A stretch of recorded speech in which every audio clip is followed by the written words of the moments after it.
আসসালামু আলাইকুম। Quantum academic and admission প্ল্যাটফর্মের পক্ষ থেকে আমি মোহাম্মদ ইমরান স্যার তোমাদের সকলের সামনে উপস্থিত হয়েছি উত্তেজিত এইচএসসি ২৭-এর আজকে আমাদের একটা বিভীষিকাময় ক্লাস। আসলে ক্লাসটা আমি বিভীষিকাময় কেন বলতেছি, কারণ আমাদের এসএসসি ২৫ ব্যাচের শিক্ষার্থী যারা তোমরা আসো, তোমাদের আজকে ১০ই জুলাই ২০২৫ এসএসসি পরীক্ষার রেজাল্ট দিয়েছে। তো এই রেজাল্টের উপর ভিত্তি করেই অনেকের মন খুশি হয়েছে, আবার অনেকেরই মনটা অনেক খারাপ হয়েছে। তো এই তোমাদের মন খুশি আর মন খারাপের মাঝে আমি তোমাদের কাছে কিছু পরামর্শ দেওয়ার জন্য উপস্থিত হয়েছি। দেখি আমি তোমাদের কতটুকু পরামর্শ দিয়ে তোমাদের এই মন খারাপ বা মন ভালোর মধ্যে আমি অংশগ্রহণ করতে পারি। তো তোমরা যারা জয়েন করছো ক্লাসে, তোমাদেরকে অনেক অনেক ধন্যবাদ। আমি জানি তোমরা এতদিন তোমাদের এসএসসি পরীক্ষার রেজাল্ট নিয়ে অনেক টেনশনে ছিলা, কি আসবে না কি আসবে, পরীক্ষার রেজাল্টটা কতটুকু জিপিএ আসবে, বা আদৌ ভালো আসবে কিনা, বা রেজাল্ট কীরকম আসবে, আমার তো টেনশনে অবস্থা টাইট, এরকম অনেক জল্পনা কল্পনার পর আলহামদুলিল্লাহ আজকে আমাদের রেজাল্টটা প্রকাশিত হলো বা পাবলিশ করা হইলো। আমরা জানতে পারলাম কে কতটুকু রেজাল্ট করছি। তো এখন আমাদের পরীক্ষার রেজাল্ট যাদের মন মতো হয় নাই, মূলত মনটা সবচেয়ে বেশি খারাপ। আর যাদের মোটামুটি রেজাল্টটা মন মতো হয়েছে তাদের ক্ষেত্রে তো কোনো কথাই নাই, তাদের এখন সামনের স্টেপগুলো মানে ইজিলি কমপ্লিট হয়ে যাবে, কোনো বাধা নাই। আর যাদের রেজাল্টটা মন মতো হয় নাই তাদের কিন্তু অনেক বাধা অতিক্রম করতে হবে। তো এখন তোমরা ক্লাসে যারা উপস্থিত আছো, তো আমি তোমাদের কাছে একটু সবার কাছেই প্রশ্নটা করি যে ইমামউদ্দিন, তারপর হচ্ছে গিয়ে রাজ, সাব্বির, সাদিদ, শ্রাবন্তী, তোমাদের প্রত্যেকের যে রেজাল্ট পরীক্ষায় আসছে এগুলো কি তোমাদের মন মতো হয়েছে? একটু আমাকে বলো।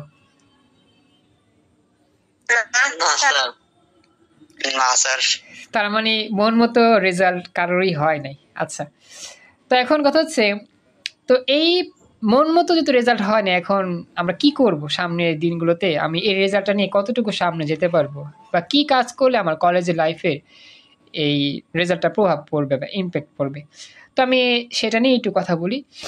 তো এখন কথা হচ্ছে, আমাদের যেহেতু রেজাল্টটা মন মতো হয় নাই, তো এই রেজাল্টটা কিন্তু আমরা পরিবর্তনও করতে পারতেছি না চাইলে, কারণ রেজাল্টের পরিবর্তন আমার নিজের উপর নাই। আমি পরিশ্রম করছি, যতটুকু চেষ্টা করছি, আল্লাহর রহমতে আমি রেজাল্ট পাইছি। তবে একটা বিষয় কি, বোর্ড চ্যালেঞ্জ এর যে বিষয়টা, সেটা হচ্ছে যদি তোমার মনে হয় যে হ্যাঁ আমি একটা সাবজেক্টে অনেক ভালো পরীক্ষা দিয়েছি কিন্তু সেই সাবজেক্টে রেজাল্টটা আমার কম আসে, তো সেই প্রেক্ষিতে আমি তোমাকে বলতে পারি তুমি বোর্ড চ্যালেঞ্জ করে দেখতে পারো। তবে বোর্ড চ্যালেঞ্জ করলেই যে রেজাল্টটা পরিবর্তন হয়ে যাবে এটা কিন্তু শিওর না। এটা পরিবর্তন হইতেও পারে, আবার নাও হইতে পারে। এখন কথা হচ্ছে যে তোমার কি মনে হয়, তোমার যদি মনে হয় যে হ্যাঁ স্যার আমি ওই সাবজেক্টে অনেক ভালো রেজাল্ট মানে অনেক ভালো পরীক্ষা দিয়েছি, তো আমার মনে হচ্ছে যে রেজাল্ট করলে চ্যালেঞ্জ করলে আমার মার্ক বাড়তে পারে, তো সেক্ষেত্রে তুমি চ্যালেঞ্জ করবা। আর যদি মনে করো যে না আমার তো তেমন কোনো সাবজেক্টে নিশ্চয়তা নাই যে আমি ভালো পরীক্ষা দিয়েছি, আমি যেরকম পরীক্ষা দিয়েছি সেরকম পরীক্ষা রেজাল্টে পেয়েছে, সেক্ষেত্রে চ্যালেঞ্জ করার কোনো প্রয়োজন নেই। তো এখন আমাদের আর কোনো উপায় নাই রেজাল্ট নিয়ে চিন্তা করার বা রেজাল্ট পরিবর্তন করার। এখন আমাদের এই রেজাল্টটা নিয়েই কলেজ অ্যাডমিশন নিতে হবে। এখন অনেকেরই ইচ্ছা ছিল যে জিপিএ 5 পাওয়ার অথবা গোল্ডেন এ প্লাস পাওয়ার, যাতে করে ভালো মানে একটা কলেজে চান্স পাওয়া যায়। তো এর মধ্যে অনেকেই এইচএসসির ভালো একটা কলেজে পরীক্ষার জন্য, ভর্তি পরীক্ষার জন্য প্রিপারেশন নিচ্ছিল। তো এখন যেহেতু সামহাও রেজাল্টটা তোমার আসলো না বা আসে নাই, এখন তো আর হয়তো বা সেই ভর্তি পরীক্ষার অংশগ্রহণ করতে পারবা না। তবে একটা কথা মনে রাখবা যে এখন তোমার যে রেজাল্ট, সেই রেজাল্টের ভিত্তিতে যদিও তুমি মনে করছিলা যে তোমার কলেজ লাইফটা হবে নটরডেমের মতো একটা কলেজ, অথবা বাংলাদেশের শ্রেষ্ঠ একটা কলেজে তোমার কলেজ লাইফটা পার করতে মানে ইচ্ছা ছিল, কিন্তু এখন দেখা যাচ্ছে রেজাল্টের কারণে তুমি সেই কলেজের ভর্তি পরীক্ষা দিতে পারতেছো না বা সেই কলেজে তোমার চান্স হচ্ছে না। তো এখন এটা নিয়ে কোনো মন খারাপ করার কারণ নেই। কারণ কি, আমাদের মূল টার্গেট কিন্তু কলেজ না, আমাদের মূল টার্গেট হচ্ছে পাবলিক ইউনিভার্সিটি। তো মূল টার্গেট পাবলিক ইউনিভার্সিটির মধ্যে সবার প্রিয় ঢাকার মধ্যে 3টা প্রতিষ্ঠান, বুয়েট, ঢাকা মেডিকেল আর ঢাকা বিশ্ববিদ্যালয়। তো এই 3টা প্রতিষ্ঠান যদি তোমার টার্গেট থাকে যে হ্যাঁ আমার কলেজ বাংলাদেশের যে কোনো একটা কলেজ হলেই হলো, আমার তো কলেজ মূল ফ্যাক্ট না, মূল ফ্যাক্ট হচ্ছে ইউনিভার্সিটি, যে ইউনিভার্সিটি থেকে আমি আমার গ্র্যাজুয়েশন কমপ্লিট করতে চাই, বা ইউনিভার্সিটি লাইফটা পার করতে চাই, পাবলিক ইউনিভার্সিটি। তো এখন যে তোমার ওই উদ্দেশ্যই মেন থাকে, অবশ্যই মেন হওয়া উচিত, কারণ কি আমাদের কলেজ লাইফ 2টা বছর পার হয়ে যাবে। তো এই কলেজ লাইফ থেকে কিন্তু আমার তেমন কোনো পরিচয়, সব ক্ষেত্রে পরিচয় কলেজ লাইফের প্রকাশ হয় না। আমার মূল পরিচয় প্রকাশ হয় ইউনিভার্সিটি লাইফ থেকে, যে আমি কোন প্রতিষ্ঠান থেকে গ্র্যাজুয়েশন কমপ্লিট করছি। তো এখন কথা হচ্ছে, আমাদের যে বুয়েট, ঢাকা মেডিকেল, ঢাকা বিশ্ববিদ্যালয়, এই 3টা প্রতিষ্ঠানে তারা কি শুধুমাত্র বুয়েট তারা সেইখানে কি শুধুমাত্র নটরডেম কলেজের শিক্ষার্থীরাই পড়ে, বা সেখানে কি বাংলাদেশের শ্রেষ্ঠ কলেজের শিক্ষার্থীরাই পড়ে? এরকমটি না। আমাদের পাবলিক বিশ্ববিদ্যালয়ের যারা চান্স পায় তারা কিন্তু বাংলাদেশের আনাচে কানাচে থেকে আসে। তো বাংলাদেশের আনাচে কানাচে কিন্তু অনেক কলেজ আছে। তো সব কলেজ কি আমাদের একবারে ভালো, একবারে হাইলি প্রফেশনাল? সব কিন্তু এরকম হাইলি প্রফেশনাল না। গ্রামের প্রত্যন্ত অঞ্চল থেকেও কিন্তু মানুষ বুয়েটে চান্স পাচ্ছে, ঢাকা মেডিকেলে চান্স পাচ্ছে, ঢাকা বিশ্ববিদ্যালয়ে চান্স পাচ্ছে। তো ওরা কি নটরডেমে পড়ছে, বা ওরা কি ভালো কলেজে পড়ছে? এত সুযোগ সুবিধা কি পাইছে? পায় নাই। তো তোমার কিন্তু মন খারাপের কোনো প্রশ্নই না। তোমার যদি এরকম হইতো বিষয়টা, যে তুমি যদি নটরডেমে চান্স না পাইতা, বা অন্য কোনো কলেজ, যে কলেজে তুমি চাইতেছো সেই কলেজে চান্স না পাইতা, সামহাও তোমার বুয়েট হবে না, মেডিকেল হবে না, ঢাকা বিশ্ববিদ্যালয় হবে না। অর্থাৎ ঢাকা বিশ্ববিদ্যালয়, মেডিকেল, বুয়েট তারা কিন্তু নটরডেম থেকেই চয়েস করে, বাছাই করে স্টুডেন্টকে নেয়। যদি এরকম হইতো সেক্ষেত্রে বলা যেত যে হ্যাঁ, তোমার স্বপ্নটা ভেঙে গেছে এখানে। কিন্তু বিষয়টা এরকম না। তোমার ইউনিভার্সিটি লাইফে পড়ালেখার জন্য নিজের যোগ্যতা চান্স পেতে হবে। তো এমন কোনো ইউনিভার্সিটির সার্কুলারে বলা থাকে না যে তুমি কোন কলেজ থেকে পড়ে আসছো, তুমি কি সরকারি কলেজ থেকে পড়ে আসছো, নাকি বেসরকারি কলেজ থেকে পড়ে আসছো, নাকি বাংলাদেশের শ্রেষ্ঠ কলেজ থেকে পড়ে আসছো। এরকম কোনো নীতিমালা বা এরকম কোনো শর্ত কোনো পাবলিক বিশ্ববিদ্যালয়ের সার্কুলারে লেখা থাকে না। আমার কথা কি বুঝতে পারছো? এটা আমাকে জানাও, কথা বলো। তো এখন কথা হচ্ছে যে যদি আমাদের রায়হান জয়েন করছো, খুশি হলাম। তো এখন যদি এরকমই হয় যে পাবলিক ইউনিভার্সিটির সার্কুলারে, স্যার 8 পয়েন্টে ডিওর অ্যাডমিশন নিতে পারবো? আচ্ছা, আমি এটা আলোচনা করব, প্রশ্ন করছো, থ্যাংক ইউ। এখন যেটা বললাম, যে এখন যদি বিষয়টা এরকম হয় যে পাবলিক ইউনিভার্সিটিতে পড়ালেখার ক্ষেত্রে আমার কলেজ ফ্যাক্ট করে না, সরকারি কলেজ হোক, বেসরকারি কলেজ হোক, গ্রামের কলেজ হোক, শহরের কলেজ হোক, যে কোনো কলেজ থেকেই কিন্তু আমি ভর্তি পরীক্ষা অংশগ্রহণ করতে পারি। ভর্তি পরীক্ষার চান্স পাইলে আমি বুয়েটে পড়তে পারি, মেডিকেলে পড়তে পারি, অথবা ঢাকা বিশ্ববিদ্যালয়ে পড়তে পারি। তো আমার মূল উদ্দেশ্য তো হচ্ছে এই 3টা ক্যাম্পাসে পড়ালেখা করা। আমার মূল উদ্দেশ্য কিন্তু কলেজ না। এখন আমাদের এসএসসি পরীক্ষার রেজাল্ট যাই আসুক, আমরা চেষ্টা করব আমার এই ছোট্ট রেজাল্টটা দিয়েই আমার আশেপাশে যে একটা কলেজ আছে, সরকারি কলেজ হলে ভালো হয়, আর যদি বেসরকারি কলেজ হয় তাহলে যে একটা ভালো মানের কলেজ যদি হয় আশেপাশে, সেখানে আমি ভর্তি হয়ে জাস্ট ইন্টার লাইফের জন্য পড়া শুরু করি। একটা কথা মনে রাখবা, কলেজ কখনোই তোমার এইচএসসি রেজাল্ট জিপিএ 5 এনে দিবে না। কলেজ কখনোই তোমাকে বুয়েটে চান্স পাইয়ে দিবে না, মেডিকেলে চান্স পাইয়ে দিবে না, ঢাকা বিশ্ববিদ্যালয়ে চান্স পাইয়ে দিবে না। কলেজ তোমার এইচএসসি লাইফের জন্য একটা সহায়ক রাস্তা হবে। যদি ভালো কলেজ হয়, তুমি এইচএসসির জন্য ভালো একটা সাপোর্ট পাবা, ভালো লেখাপড়ার পরিবেশ পাবা, তুমি ভালো একটা স্পেশাল কেয়ারের মাধ্যমে 2টা বছর পড়তে পারবা। কলেজের ফ্রেন্ড সার্কেল থাকবে, পরিবেশ থাকবে, স্যার ম্যাডামদের লেকচার থাকবে, অনেক অনেক উপকার থাকবে, বা অনেক অনেক ফ্যাসিলিটি থাকবে ভালো কলেজে। কিন্তু কলেজ যদি এতটা ভালো না হয়, মোটামুটি হয়, তাহলেও চলবে, সমস্যা নেই। অর্থাৎ কলেজ একেবারে ভালো হইলে যেরকম উপকার আছে, আবার একেবারে যদি খারাপ হয় তাহলে অপকারও আছে। অর্থাৎ কলেজ কিন্তু তোমাকে 2টা প্রভাবই ফেলবে। ভালো কলেজ ভালো প্রভাব ফেলবে, খারাপ কলেজ খারাপ প্রভাব ফেলবে। তো এখন আমার যদি ভালো কলেজে চান্স না হয় রেজাল্ট কমের জন্য, আমাকে চিন্তা করতে হবে, খুঁজতে হবে কোন কলেজটা ভালো, যে কলেজে লেখাপড়ার মান উন্নত, নিয়মিত ক্লাস হয়, স্যার ম্যাডামদের ব্যবহারটা অনেক ভালো, এবং সেই কলেজ তেমন কোনো চাপ নাই, আমি আমার স্বাধীনতা মতো পড়তে পারবো, গুছিয়ে লেখাপড়া করতে পারবো। এরকম একটা কলেজ চয়েস করতে হবে কলেজ চয়েসের সময়। এগুলো খোঁজ খবর নিবা, আগামীকাল থেকে শুরু করবা, আশেপাশে কলেজগুলো যাবা, সেখানে বড় ভাই আপুদের সাথে যোগাযোগ করবা, বলবা যে আপনাদের কলেজটা কীরকম, এই কলেজে ভর্তি হতে চাচ্ছি, আমার রেজাল্ট তো এরকম, এই কলেজে কি আমি চান্স পাবো কিনা। খোঁজ খবর নিবা আশেপাশে খোঁজ খবর নিলে দেখবা কোন কলেজটা তোমার জন্য ভালো, এবং কোন কলেজটা তোমার আশেপাশে, যে কলেজে যাতায়াত খরচটা তেমন বেশি না এবং যাতায়াত করার জার্নিটাও তেমন না, যার কারণে তুমি মোটামুটি ভালোভাবেই লেখাপড়া করতে পারো, তোমার সময়টা নষ্ট না হয়। তো এটাই হচ্ছে মূল কথা, যে তোমার রেজাল্টটা যেহেতু একটু খারাপ আসছে বা জিপিএ 5টা আসে নাই, তো তোমার ওই যে বড় স্বপ্ন ছিল বাংলাদেশের শ্রেষ্ঠ কলেজে পড়বা বা ভালো একটা কলেজে পড়বা, হয়তো বা সেই সুযোগটা হাতছাড়া হচ্ছে। কিন্তু তোমার স্বপ্ন তো এটা না, তোমার স্বপ্ন ছিল পাবলিক বিশ্ববিদ্যালয়ে চান্স পাওয়া, ভালো একটা পজিশনে থাকা। তো সেই স্বপ্ন কিন্তু এখনো তোমার শেষ হয় নাই, এই স্বপ্ন তো শুরুই হয় নাই। পাবলিক ইউনিভার্সিটির স্বপ্ন তুমি এখনো শুরুই করো নাই, শেষ হবে কখন? তো এখনো সময় আছে, মন খারাপের কোনো প্রয়োজন নাই। মন খারাপ করলে শুধু শুধু সময় নষ্ট হবে, তোমার এই পড়ালেখার প্রতি ইম্প্যাক্ট পড়বে।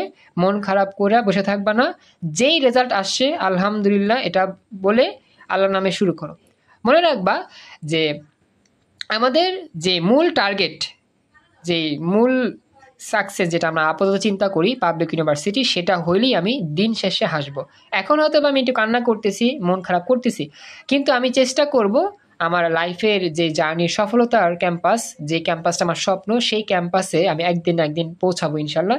এবং ওই মুহূর্তটার জন্য হলেও তোমাকে এখন থেকেই, এই মুহূর্ত থেকেই তোমাকে এই রেজাল্ট নিয়ে এগিয়ে যেতে হবে ইনশাল্লাহ। তো কে এ প্লাস পাইলো, কে এ প্লাস পাইলো না, বা আমি কেন এরকম পাইলাম, এগুলো নিয়ে বিন্দু মাত্র টেনশন করার কোনো প্রয়োজন নাই, বা এরকম চিন্তা করার কোনো তোমার কারণই নাই। এইগুলো চিন্তা করলে তোমার ফ্রাস্ট্রেশন প্রচুর আসবে এবং তোমার প্রচণ্ড খারাপ লাগবে। তো এগুলো চিন্তা করার কোনো দরকারই নেই। তুমি জাস্ট নিজেকে একবার প্রশ্ন করে বলবা, আমি কি মেডিকেলের জন্য অযোগ্য হয়ে গেছি, আমি কি বুয়েটের জন্য অযোগ্য হয়ে গেছি, বা আমি কি পাবলিক বিশ্ববিদ্যালয়ের জন্য অযোগ্য হয়ে গেছি? জাস্ট একটা রেজাল্ট, এসএসসি রেজাল্টটা জিপিএ 5 আসে নাই, তো কি হয়েছে? আমি কি ফেল করছি? আমি তো ফেল করি নাই, আমি তো পাস করছি। তো আমি যেহেতু পাস করছি, আমার রেজাল্ট তো অবশ্যই 4 পয়েন্টের উপরে আছে, আমার তো রেজাল্ট এতটা খারাপও আসে নাই। তো মানুষ কিন্তু 4 পয়েন্ট নিয়েও পাবলিকে পড়তেছে। সবাই যে এ প্লাস নিয়ে পাবলিকে পড়তেছে এমন কোনো কথা নেই। পাবলিকে স্টুডেন্টরা যারা আছে দেখবা, তারা 4 পয়েন্ট পেয়ে 3 পয়েন্ট 4 পয়েন্টের কাছাকাছি পেয়েও পাবলিকে পড়তেছে। তো পাবলিকে পড়ার জন্য কিন্তু আমাদের জিপিএটা লাগে, এসএসসি জিপিএ, এইচএসসি জিপিএ, মোট রেজাল্টটা প্রয়োজন। ওই রেজাল্টটা পাইলেই মোটামুটি আমরা কি পাবলিকের ভর্তি পরীক্ষা অংশগ্রহণ করতে পারবো। আর মেইন খেলা তো হচ্ছে ভর্তি পরীক্ষা। এই মেইন খেলায় যারা সাকসেস হতে পারি তারাই কিন্তু দিন শেষে কি হই, সাকসেসের পথে পৌঁছাই। তো এখন জাস্ট এই একটা রেজাল্ট নিয়ে কলেজ হইল না আমার ভালো, ভালো কলেজ চান্স পাইলাম না, এটা নিয়ে মাথা ব্যথা করো না। এটা নিয়ে মাথা ব্যথা করা মানে নিজের সময় নষ্ট করা, এটা ছাড়া কিছুই না। তো আমি তোমাদেরকে ওভারঅল যে কথাগুলো বলছি তোমরা কি বুঝতে পারছো? সবাইকে কথা বলতে হবে, সবাই একটু রেসপন্স করো। জি স্যার। রাসেল মাহমুদ জয়েন করছো, থ্যাংক ইউ সো মাচ। আচ্ছা, তো এখন যে বিষয়টা বলা, একজন প্রশ্ন করছো, আমি তোমাদের কাছ থেকে এখন প্রশ্ন নিব। হ্যাঁ, তো রিয়াজ বলছো স্যার 8 পয়েন্টে কি ঢাকা বিশ্ববিদ্যালয়, রাজশাহী ইউনিভার্সিটি এগুলোতে অ্যাডমিশন নিতে পারবো? ইনশাল্লাহ অবশ্যই পারবে। আমাদের এসএসসির জিপিএ আর এইচএসসির জিপিএটা মিলে মোটামুটি 8 পয়েন্ট যদি তোমার থাকে, তাহলে তুমি বাংলাদেশের ম্যাক্সিমাম ইউনিভার্সিটিতে ভর্তি পরীক্ষা অংশগ্রহণ করতে পারবে, ম্যাক্সিমাম। তো দেখা যায় এখন তো গুচ্ছ বিশ্ববিদ্যালয়ে ভর্তি পরীক্ষা হয়, আমাদের সময় গুচ্ছ ছিল না। তো এখন গুচ্ছের জন্য কিন্তু মোটামুটি 8 পয়েন্ট মোটামুটি অ্যালাউ করবে আমার মতে। আমার তারপর দেখতে হবে সার্কুলারটা। তারপর মনে রাখবা যে 8 পয়েন্ট নিয়ে মোটামুটি ম্যাক্সিমাম বাংলাদেশের ইউনিভার্সিটিতে ভর্তি পরীক্ষা অংশগ্রহণ করা যায়। তো এখন তোমার তো হচ্ছে 4 পয়েন্ট সামথিং, এখন তোমার এইচএসসি রেজাল্ট হচ্ছে মেন। এইচএসসি রেজাল্টটা তুমি যদি 4.50 উপরে পেতে পারো বা 5-এর কাছাকাছি পেতে পারো, সেক্ষেত্রে তোমার অনেকটা উপকার হবে ভার্সিটি অ্যাডমিশনের ক্ষেত্রে। কারণ এইচএসসি রেজাল্টটা গুণ করা হয় অনেক বেশি পয়েন্ট দিয়ে। এসএসসির সময় গুণ করা হয় সাপোজ মনে করো 15 দিয়ে, আর এইচএসসিটা গুণ করা হয় 25 দিয়ে, অর্থাৎ এইচএসসির গুণটা হয় বেশি। তো এসএসসিতে যে রেজাল্ট করছো কোনো সমস্যা নাই, মেন হচ্ছে এইচএসসি রেজাল্ট। ওকে, তো আমি সরি যেটা বললাম তোমাদের একটু খেয়াল রাখতে হবে, এসএসসি রেজাল্টটা সবসময় গুণ হয় কম সংখ্যা দিয়ে। আমাদের আসলে ভার্সিটির যে ভর্তি পরীক্ষা, সেই ভর্তি পরীক্ষা কিন্তু মোটামুটি আমাদের কিছু কিছু ভার্সিটি ভর্তি পরীক্ষা দেখা যায় সাপোজ ধরলাম 200 নম্বরে হয়। তো এই 200 নম্বরের মধ্যে 100 নম্বর আসে এসএসসির রেজাল্ট আর এইচএসসি রেজাল্ট থেকে, আর 100 নম্বর আসে ভর্তি পরীক্ষার নাম্বার থেকে। এখন তোমাদেরকে একটা বিষয় বুঝায় বলি, সাপোজ যারা মেডিকেল ভর্তি পরীক্ষা অংশগ্রহণ করবে তাদের কথা বলি। মেডিকেল ভর্তি পরীক্ষায় আমাদের মোট 300 নম্বরে হয়। আমি তোমাদের একটা হিসাব বুঝাই, তাহলে বুঝবা ভালো। মেডিকেল ভর্তি পরীক্ষা আমাদের হয় 300 নম্বর। হ্যাঁ, মেডিকেল একটা বললে সব বাকিটা বুঝবা, একই নিয়ম সব প্রায়। তো মেডিকেলে 300 নম্বরে ভর্তি পরীক্ষা কিন্তু হয় না, 300 নম্বরে কি হয়, পরীক্ষা হয়। তো এই 300 নম্বরের মধ্যে 200 নম্বরই থাকে তোমার জিপিএর উপর, অর্থাৎ শুধুমাত্র মেডিকেল ভর্তি পরীক্ষায় জিপিএর উপর সবচেয়ে বেশি নাম্বার থাকে। বাংলাদেশের আর কোনো পাবলিক বিশ্ববিদ্যালয়ের ভর্তি পরীক্ষায় জিপিএ থেকে এত নাম্বার নেওয়া হয় না, শুধু মেডিকেলেই নেওয়া হয়। মেডিকেলের জন্য 200 নম্বর থাকে জিপিএর উপর। কথা কি বুঝছো? এটা আমাকে জানাও, কথা বলো। আচ্ছা, এখন কথা হচ্ছে মেডিকেলের 200 নম্বর নেওয়া হয়, আর বাকি 100টা থাকে তোমার ওই ভর্তি পরীক্ষার এমসিকিউ, 100টা এমসিকিউ থাকে। তো এখন কথা হচ্ছে তুমি যদি এই 200 নম্বরের মধ্যে এগিয়ে থাকতে না পারো, তাহলে কিন্তু তোমার এই ভর্তি পরীক্ষার রেজাল্ট খুবই মানে ইম্প্যাক্ট পড়বে। অর্থাৎ তুমি যদি এই 200 নম্বরের মধ্যে 200ই পাও, তাহলে কিন্তু তোমার চান্স পাইতে মাত্র 70 নাম্বার লাগে, 75 নাম্বার লাগে। খেয়াল রাখবা।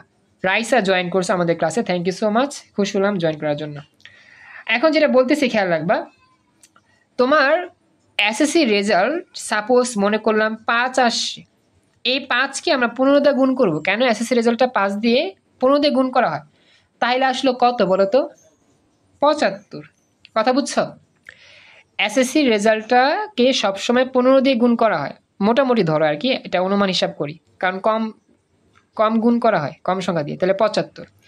আর এইচএসসি রেজাল্টটা ধরলাম 5, সেটাকে গুণ করা হবে 25 দিয়া, তাহলে গুণ করলে কত আসবে, 125। এবার হিসাবটা মিলাও, এইচএসসি রেজাল্টটা কিন্তু অনেক বেশি, কারণ এখানে গুণ করা হয় বেশি সংখ্যা দিয়ে। এসএসসি রেজাল্টটা তুমি জিপিএ 5 পাইলে তোমার আসলে রেজাল্ট আসবে কত ভর্তি পরীক্ষায়, 75, মাত্র 75। এসএসসিতে তুমি যদি 5 পয়েন্ট পাও, তাহলে তোমার রেজাল্ট আসবে কত ভর্তি পরীক্ষায়, 75। কথা বুঝছো? কথা বললো। আচ্ছা, আর এইচএসসিতে যদি তুমি রেজাল্টটা 5 পাও, তাহলে তোমার ভর্তি পরীক্ষার রেজাল্ট আসবে কত, সেখান থেকে 125। তাহলে এই যে 125 আর ওই যে 75, এই দুইটা মিলায় হবে কত, 200। এইভাবেই 200তে কাউন্ট করা হয়। এখন তোমার হিসাবটা আমি বুঝাই। সাপোজ মনে করো একটা বাচ্চা এসএসসির রেজাল্টে সে নাম্বারটা জিপিএ 5 পায় নাই, সাপোজ মনে করি 4 পয়েন্ট। সাদিদ কত পাইছে বলো তো, তোমারটা আমি ধরি। আচ্ছা, 4.83। সাপোজ সাদিদ 4.83 পাইছে, তো ওর রেজাল্টটা গুণ করা হচ্ছে 15 দিয়ে। তো দেখি সাদিদ কত পাচ্ছে।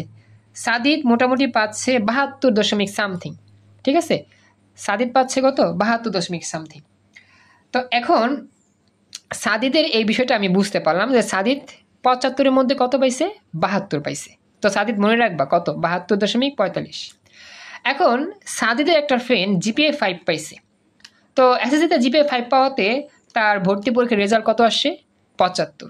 তার মানে সাদিদ কত নাম্বার পিছিয়ে আছে তার বন্ধু থেকে বলো তো, 3 নাম্বার, 3.25। ওকে, 3.25, থ্যাংক ইউ, মানে 3 নাম্বার পিছিয়ে আছে। ওকে, এখন এইচএসসির যে রেজাল্ট, আসল কিন্তু এইচএসসি রেজাল্টটা, এখন সাদিদও পরীক্ষা দিল এইচএসসি, তার ফ্রেন্ডও পরীক্ষা দিল, তো দেখা গেল যে তার বন্ধুর রেজাল্টটা আসছে 4.50 মনে করি, সামহাও কোনো কারণে তার ফ্রেন্ডের রেজাল্টটা এরকম আসছে। এটাকে আমরা গুণ করবো কত দিয়া, 25 দিয়া, তো আসবে কত, 112। তো ওই যে 112 আর আগে পাইছিল 75, তাহলে মোট কত হইল, মোট হইল 187। ঠিক আছে, কথা বুঝছো, কথা বলো। আচ্ছা এখন কথা হচ্ছে এটা তো গেল 187 হইল। এখন সাদিদের বেলাটা দেখি। তো সাদিদ কি করলো, সাদিদ মোটামুটি ধরো এই এইচএসসি পরীক্ষাতে তার রেজাল্ট এরকম আসে, সাপোজ মনে করি রেজাল্টটা 8.94 আসে, মনে করি, যদি প্লাস না, মনে করি 8.94 আসে। তো এটাকে যদি আমরা 25 দিয়ে গুণ করি, তাহলে কত আসবে দেখি, কত আসে, 123 দশমিক সামথিং। এখন সাদিদের আগের রেজাল্ট কত ছিল, 72 দশমিক সামথিং, কত ছিল, 72.25 মেবি নাকি। আচ্ছা 4.5, তাহলে আচ্ছা যাক, এখন কত আসে দেখো তো, 195, খেয়াল করো, হ্যাঁ, 195 দশমিক সামথিং। তো দেখো আমাদের সাদিদ এসএসসি পরীক্ষা জিপিএ 5 না পেয়েও কিন্তু সে পিছিয়ে ছিল, কিন্তু এইচএসসি রেজাল্টে সে যখন এগিয়েছিল, ফলশ্রুতিতে সে কিন্তু ওভারঅল ভর্তি পরীক্ষায় তার ফ্রেন্ডের চাইতে অনেক গুণ এগিয়ে আছে। যদিও সাদিদ 2 পরীক্ষায় কোনো পরীক্ষা A+ পায় নাই, কিন্তু তার বন্ধু এক পরীক্ষা GPA 5 পাইছিল। সেটা কি ছিল? এসএসসির সময় ছিল। তোমরা কি হিসাবটা বুঝছো কিনা একটু আমাকে জানাও। জি স্যার, বুঝছি। তো ম্যাজিকটা খেয়াল করো যে সাদিদ কিন্তু কোনো পরীক্ষা GPA 5 পায় নাই, না পাইছে এসএসসিতে, না পাইছে এইচএসসিতে। এসএসসিতে পাইছে 4.83 আর এইচএসসিতে 4.94। GPA 5 কিন্তু আসে নাই, কিন্তু ওভারঅল সে কিন্তু দিন শেষে তার বন্ধুর চেয়ে অনেক গুণ এগিয়ে আছে। সে কিন্তু চান্স পাবে, সাদিদ কিন্তু চান্স পাবে, তার বন্ধু কিন্তু পাবে না। সাদিদের চান্স পাওয়ার পর তার বন্ধু চান্স হবে, কারণ কি সাদিদের রেজাল্টটা অনেক সামনে, 195। আর তার বন্ধু এসএসসির টাইমে কি পাইছে? GPA 5 পাইছে। তো অনেক হাসি খুশি ছিল, সাদিদকে অনেক করছে, কটাক্ষ করছে, হাসি তামাশা করছে। কিন্তু এইচএসসির বেলা কি একটু কট খাইছে। এইচএসসির বেলা রেজাল্টটা যদি এত খারাপ ছিল না, 4.50 আসছিল, তারপরেও কিন্তু সাদিদের কাছ থেকে সে পিছাই ছিল। তার রেজাল্ট ছিল 187। তো সেক্ষেত্রে কে এগিয়ে আছে? অবশ্যই সাদিদ এগিয়ে আছে। দেখা গেল সাদিদের ফ্রেন্ড GPA 5 পাওয়ার পরেও সাদিদ থেকে পিছিয়ে রইল, কিন্তু সাদিদ কোনো পরীক্ষা GPA 5 পায় নাই, সে কিন্তু তার ফ্রেন্ড থেকে অনেক এগিয়ে গেল। এখন তোমরা এইটার দ্বারা কি বুঝলা বলো? এটার এক্সিলেন্ট। এই তো সাদিদ বুঝতে পারছো কথাটা, যে এখনো কিন্তু সুযোগ শেষ হয়ে যায় না। আমি তোমাদের একটা বাস্তবে উদাহরণ দিলাম, এটা কি সত্যি উদাহরণ, ঠিক আছে? মেডিকেলে ভর্তি পরীক্ষার আমার পয়েন্টটা এভাবেই কাউন্ট করা হয়। তো এই বিষয়টা যদি তোমরা ভালো করে বুঝছো যে আমাদের GPA 5 পাওয়া মানেই সব কিছু আমরা অর্জন করে ফেলছি, বিষয়টা আসলে এরকম না। GPA 5 না পাইলেও যে আমাদের সুযোগ থাকে সামনে, সেই হিসাবটাই আমি তোমাদের কি দিলাম, সামনে বুঝা দিলাম। তো এই বিষয়টা খেয়াল রাখবা যে আমরা অনেকেই এসএসসির সময় GPA 5 পাওয়ার পরে আমরা মানে পাংখা গজায় উড়ি কলেজের মধ্যে, যে আমি তো GPA 5 পাইছি, GPA 5 পাইছি, আমার কলেজের রেজাল্ট তো গোল্ডেন A+ আসবে, এরকম একটা ভাব নিয়ে চলি। সবার কথা বলতেছি না, কিছু কিছু স্টুডেন্ট আছে বা পার্সন আছে, তারা এই কাজগুলো করি। তো দেখা যায় কি দিন শেষে ওদেরই রেজাল্টটা কি হয়, ডাউন হয়ে যায় এইচএসসিতে। আর এইচএসসি রেজাল্ট ডাউন হয়ে যাওয়া মানে অনেক পিছিয়ে যাওয়া। তুমি মনে রাখবা, তুমি এসএসসি রেজাল্টে ডাউন হয়ে গেছো, কিন্তু তোমাকে খেয়াল রাখতে হবে আসল গেম এইচএসসির এক্সাম। এইচএসসি এক্সামে তুমি যদি তোমার ফ্রেন্ডকে বিট করতে পারো, বা তুমি যদি একটু ভালো পজিশনে থাকতে পারো, A+ নাও হইলেও কোনো সমস্যা নেই। অবশ্যই তুমি কিন্তু ভর্তি পরীক্ষার মুহূর্তে ভর্তি পরীক্ষার ওই পরিবেশে গিয়ে তুমি তোমার সকল ফ্রেন্ডদের থেকে এগিয়ে থাকতে পারবা। কারণ কি এইচএসসি রেজাল্টটাই মেন, যেখানে 25 দিয়ে গুণ করা হয়। প্রত্যেকটা ইউনিভার্সিটির ক্ষেত্রে রেজাল্টটা 25 দিয়ে গুণ করা হয়, আর এসএসসি রেজাল্টকে 15 দিয়ে গুণ করা হয়। এটাই হচ্ছে আমাদের GPA 5 পাওয়া আর না পাওয়ার মধ্যে একটা মূল পার্থক্য। কথা কি বুঝতে পারছো যা বললাম? একটু কথা বলো, রেসপন্স করো। সাদিদ, রাজ। তো আশা করি এই বিষয়টা ক্লিয়ার তোমাদেরকে বুঝাতে পারছি। তো এই রেজাল্ট যতটুকু তোমাদের আসছে, এই রেজাল্ট নিয়ে তোমরা বিন্দু পরিমাণ মন খারাপ করো না। এখন জাস্ট চেষ্টা করো যে কীভাবে একটা ভালো কলেজে ভর্তি হওয়া যায়, আর সেই কলেজ থেকে কীভাবে নিজে পড়ে ভালো একটা রেজাল্ট করা যায় এইচএসসিতে। খেয়াল রাখবা, কলেজে ভর্তি হয়ে পড়ালেখাটা নিজের ইস্যু করতে হবে। কলেজ কখনোই আমাদের ভালো রেজাল্ট করিয়ে দিবে না, আমাদের রেজাল্ট আমাদেরই করতে হবে। এখন জাস্ট ভালো একটা কলেজ খুঁজে ভর্তি হওয়ার চেষ্টা করবা, তাহলেই হবে। আর কোনো টেনশন নাই, আল্লাহ ভরসা, মোটামুটি তুমি ভালো পজিশনে থাকতে পারবে ইনশাল্লাহ। তো রাজ একটা প্রশ্ন করছিলা, হ্যাঁ রাজ একটা প্রশ্ন করছিলা, সেটা হচ্ছিল গিয়ে তোমার ইয়াটা কি জানি বলে, ওই যে রেজাল্টের বিষয়টা। তো তুমি কি রেজাল্টের ইয়াটা যে আমি যে তোমাকে বলছি, তুমি কি বুঝতে পারছো জিপিএ বিষয়টা? আচ্ছা, থ্যাংক ইউ সো মাচ, খুশি হলাম। এখন যদি প্রশ্ন থাকে, সাদিদ আমাকে প্রশ্ন করতে পারো যে কি প্রশ্ন ছিল তোমার, আর কোনো যদি জানতে চাও আর কি। এই নাম্বারে স্যার কোন সরকারি কলেজ আসবে স্যার? আচ্ছা একটু ওয়েট, আমরা দেখি এসএমএস দিয়েছে। আচ্ছা, সরকারি কলেজ হ্যাঁ অবশ্যই পেয়ে যাবে ইনশাল্লাহ সাদিদ। যে ইয়ার আসছে তোমার, অবশ্যই ইনশাল্লাহ তুমি সরকারি কলেজে চান্স পাবা বা সরকারি কলেজ পেয়ে যাবে ইনশাল্লাহ। তবে তোমাকে আর কি সেকেন্ড চয়েসের জন্য ওয়েট করতে হবে বা অপেক্ষা করতে হবে। Second choice. প্রথম চয়েসে হয়তো পারবা না, পরবর্তী চয়েসে অবশ্যই তুমি ইনশাল্লাহ পেয়ে যাবা। কারণ প্রথম চয়েসে A+ যারা আছে ওরা আর কি আসবে, কিন্তু পরবর্তী চয়েসে তোমাদের টানতে পারি ইনশাল্লাহ। কথা কি বুঝতে পারছো সাদিত? আচ্ছা, তো ইয়াসিন জয়েন করছো একটু আগে, থ্যাংক ইউ সো মাচ। তো ইয়াসিন একটু আমাকে জানাও তুমি কি শুনতে পাচ্ছ কিনা আমার কথা।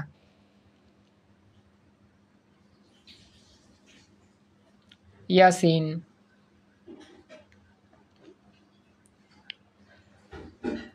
ইয়াসিন আমি শুনতে পাই না। আচ্ছা যাও, রাজ আবার বলো যদি কোনো প্রশ্ন থাকে, মানে তোমাদের প্রশ্ন এখন তোমরা করো, আমি উত্তর দেওয়ার চেষ্টা করি।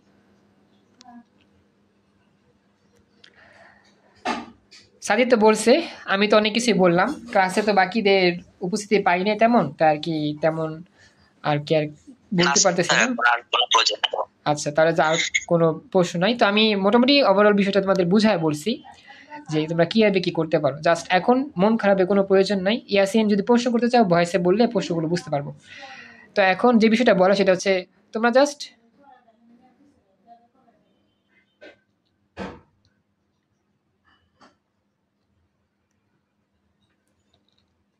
একটু নেট প্রবলেম হচ্ছে।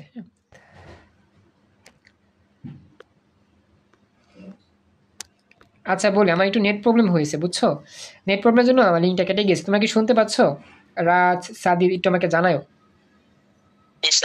আচ্ছা, তো যেটা বললাম, মন খারাপ করিও না, আল্লাহর উপর ভরসা রাখো, আর চেষ্টা করবা যেই কলেজটা তোমার আশেপাশে হবে ভালো কলেজ, সেই কলেজে ভর্তি হওয়ার চেষ্টা করবে ইনশাল্লাহ।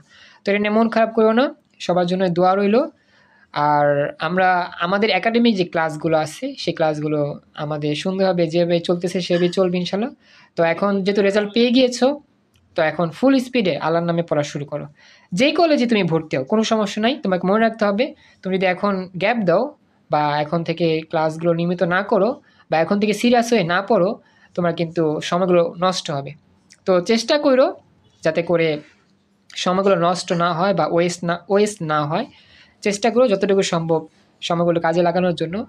যে কদিন আছে কলেজে ভর্তি হওয়ার আগে আমরা তো ক্লাস নিয়ে যাব, যেভাবে ক্লাস হচ্ছিল, যে সময় ক্লাস হয় সে সময় ক্লাস হবে। আর যে যে বিষয়গুলো আমি পড়াচ্ছি সেই বিষয়গুলোই ক্লাস হবে ইনশাল্লাহ। তো রেগুলার ক্লাস করো। এতদিন তো পরীক্ষা টেনশনে ছিল, ক্লাস তেমন অনেকে করছো অনেকে করতে পারো নাই, এখন নিয়মিত ক্লাসগুলো করো। আর এখন থেকেই টানা 2 বছর কিভাবে পড়লে সাজেশন ভিত্তিক বা গাইডলাইন ভিত্তিক পড়লে মোটামুটি ওভারঅল সিলেবাস শেষ করা যাবে সেই বিষয়ে আমার কাছ থেকে পরামর্শ নিও বা সাজেশন নিও। আমি চেষ্টা করব প্রতিটা সাবজেক্টে সাজেশন ভিত্তিক সবাইকে পড়িয়ে এবং সবাইকে শুধু ক্লাস করাবো এরকমটা না, পার্সোনালি হেল্প করে মোটামুটি কলেজের সিলেবাস মতোই তোমাকে আমি অফলাইনে দাগিয়ে দাগিয়ে সাজেশন ভিত্তিক পড়ানোর চেষ্টা করবো ইনশাল্লাহ। অনলাইনে যে ক্লাস করে এটা এইচএসসি ফোকাস করে ক্লাস করাবো। আর প্রত্যেকের কলেজে ভর্তি হওয়ার পর একটা সাজেশন পাওয়া যায়, একটা সিলেবাস পাবা কলেজ থেকে। তো সেই সিলেবাস থেকে আমি দাগিয়ে দাগিয়ে তোমাদেরকে সাজেশন ভিত্তিক অধ্যায়গুলো শেষ করার চেষ্টা করবো ইনশাল্লাহ। এখন থেকে আমরা অনলাইনেও পড়বো প্লাস অফলাইনেও পড়বো, 2 সিস্টেমে আমাদের লেখাপড়া চলমান থাকবে ইনশাল্লাহ। সবাই কি কথা বুঝতে পারছো? মনে থাকবে? জি স্যার। তো তোমাদের 100% অ্যাক্টিভ আমি আশা করি। সবাই চেষ্টা করবা যে স্পিডে আমাদের সাথে তোমরা জয়েন করছিলা বা যে স্পিডে এতদিন পড়ছিলা আমার কাছে, সেই ফুল স্পিডে পড়ার চেষ্টা করবা। তোমরা বিন্দুমাত্র অবহেলা করবা না, ক্লাসগুলো নিয়মিত করবা এবং অবশ্যই সবসময় আমার সাথে যোগাযোগ রাখার চেষ্টা করবা। আর যারা এই মুহূর্তে রেকর্ড ক্লাসটা দেখছেন আপনাদের বলতেছি, আমাদের আগামীকাল থেকে ইনশাল্লাহ একাডেমিকে লেখাপড়া শুরু হচ্ছে ইনশাল্লাহ। কলেজের কোন কোন বই পড়বো, কী কী গাইড কিনবো, আমি সব কিছু আলোচনা করে আমি একটা সুন্দর রোড ম্যাপ দিয়ে বা একটা সুন্দর একটা লিস্ট দিব কোন কোন বই কোন কোন গাইড এবং কিভাবে আমরা পড়া শুরু করতেছি এই বিষয় নিয়ে জাস্ট একটা ওভারঅল একটা চার্ট দিব বা ওভারঅল একটা গাইডলাইন দিয়ে আমরা আগের মতোই সুন্দরভাবে আমাদের এই ক্লাসগুলো আবার আগের মতো শুরু করবো ইনশাল্লাহ। তো এখন জাস্ট চেষ্টা করবা স্যার 4 পয়েন্ট দিয়ে কি ভালো কলেজ পাওয়া যাবে? ইয়াসিন 4 পয়েন্ট দিয়ে তুমি ভালো কলেজ পাবা ইনশাল্লাহ, তবে কথা হচ্ছে সরকারি কলেজে হবে কিনা এটা আমি এখনও শিওর না, শুধু 4 পয়েন্ট যদি হয়। আর যদি 4 পয়েন্ট একটু বেশি থাকে তাহলে মোটামুটি সরকারি কলেজ পেয়ে যাবা। আর 4 পয়েন্ট দিয়ে অবশ্যই ভালো কলেজ পাওয়া যাবে, তবে এটা খোঁজ খবর নিয়ে তোমাকে অ্যাপ্লাই করতে হবে যে কোন কলেজটা ভালো, সেই কলেজে কত নাম্বার অ্যালাউ করে, এটা তোমাকে সেই কলেজের যে রেজাল্টের যে একটা দিক নির্দেশনা আছে সেটা তোমাকে দেখে অ্যাপ্লাই করতে হবে। তো এটা খোঁজ খবর নিবা তোমার আশেপাশে যে কলেজগুলো আছে সেই কলেজগুলোতে কোন কোন কলেজে তোমার 4 পয়েন্টে সায়েন্স থেকে বা যেই গ্রুপ থেকে তুমি চাচ্ছ সেই গ্রুপে কী করবা, ভর্তি হতে পারবা। এটা লিস্ট দেখলেই বুঝবা। কলেজে গেলেই তারা বলে দিবে যে এত পয়েন্টেই তারা কলেজে ভর্তি নেয়। তো সেই ক্ষেত্রে যদি তোমার পয়েন্ট মিলে যায় তুমি তাহলে সেই কলেজটা 1 নম্বরে দিবা, তাহলেই হয়ে যাবে। তারপর যদি কলেজ চয়েস নিয়ে বা কলেজের মানে ভর্তির প্রক্রিয়ায় যদি কোনো প্রশ্ন থাকে এটা আমাকে বললো, আমি সেই বিষয়ে আলাদা করে ক্লাস নেওয়ার চেষ্টা করবো, আলোচনা করার চেষ্টা করবো ইনশাল্লাহ। তো এই বলেই তোমাদেরকে আমি আলোচনা শেষ করতেছি আজকের মতো। তোমরা চেষ্টা করবা একটু সিরিয়াস থাকার জন্য, যে ছিল সেভাবেই থাকবা, রেজাল্ট নিয়ে মন খারাপ করার কোনো প্রয়োজন নাই। আর আমার সাথে যোগাযোগ করবা, আমি অবশ্যই তোমাদের সাথে সবসময় সাপোর্ট দেওয়ার চেষ্টা করবো ইনশাল্লাহ। তো এটা আমাকে জানায়ও। হ্যাঁ, খুশি হলাম আলহামদুলিল্লাহ ইয়াসিন, তুমি বলছো, থ্যাংক ইউ সো মাচ। তো আমাকে জানায়ও তোমাদের আর কোনো প্রশ্ন আছে কিনা, থাকলে বলতে পারো, আদারওয়াইজ আমরা ক্লাস আজকে এখানেই কমপ্লিট করতেছি। না স্যার, প্রশ্ন নাই। থ্যাংক ইউ সো মাচ তোমাদেরকে। হ্যাঁ, থ্যাংক ইউ সো মাচ। অবশ্যই খেয়াল করবা যত ফ্রেন্ডস আছে সবাইকে নিয়ে আসার চেষ্টা করবা। সবাই তো এখন মনে করো রেজাল্ট পেয়ে গিয়েছে, সবাইকে বলবা দোস্ত চল রেজাল্ট পেয়ে গিয়েছে যে তো পড়ালেখা শুরু করি, আর সময় নষ্ট করার প্রয়োজন নাই, আল্লাহর নাম নিয়ে পড়ালেখা শুরু করি। ইমরান স্যারের কাছে আমরা কানেক্টিভিটি আছি বা আমরা ক্লাস করতেছি, তোর যদি ভালো লাগে ক্লাস করে দেখ কয়েকদিন, আর যদি ভালো না লাগে অন্য জায়গায় পড়, সমস্যা নেই, কিন্তু সময়গুলো কাজে লাগা। তো এভাবে বলে সবাইকে নিয়ে আসার চেষ্টা করবা যতটুকু সম্ভব। তো আজকের মতো এ পর্যন্তই, ভালো থেকো সবাই, ইনশাআল্লাহ নেক্সট ক্লাসে আবারও দেখা হচ্ছে। আল্লাহ হাফিজ। আসসালামু আলাইকুম। কোয়ান্টাম একাডেমিক অ্যান্ড অ্যাডমিশন প্ল্যাটফর্মের পক্ষ থেকে আমি মোহাম্মদ ইমরান স্যার তোমাদের সকলের সামনে উপস্থিত হয়েছি আমাদের সুপার স্পেশাল আইসিটি লেকচার নিয়ে। আমরা আজকে একটা ইনফর্মাল ক্লাস করব। এই ইনফর্মাল ক্লাসটা হচ্ছে আমরা আজকে আইসিটির কিছু অঙ্ক করব, সংখ্যা পদ্ধতি যে ধারাবাহিকভাবে ম্যাথগুলো করতেছিলাম। গত ক্লাস ছিল 12 নাম্বার ক্লাস, আজকে সেই হিসেবে 13 নাম্বার ক্লাস, তারপর এটা একটা ইনফর্মাল ক্লাস। তো গত ক্লাসে কিন্তু আমরা 12টা অঙ্ক শেষ করছিলাম এবং দশমিক চিহ্নযুক্ত যখন করছিলাম মোট 24টা অঙ্ক হয়েছিল, আর মাত্র একটা অঙ্ক করতে পারলেই আমাদের সংখ্যা পদ্ধতি কমপ্লিট। তো আজকে আমরা বেশ অনেকেই ক্লাসে উপস্থিত হইতে পারি নাই, আমরা একটু ভয় আছি, কারণ আগামীকাল আমাদের এসএসসি পরীক্ষার রেজাল্ট। তো রেজাল্ট নিয়ে আমাদের অনেকের মধ্যেই চিন্তা, ভয় বা অনেকটাই মানে কাঁপাকাঁপি, যেই হোক মানে একটা কি একটা বলে মানে নার্ভাসনেস কাজ করতেছে আর কি।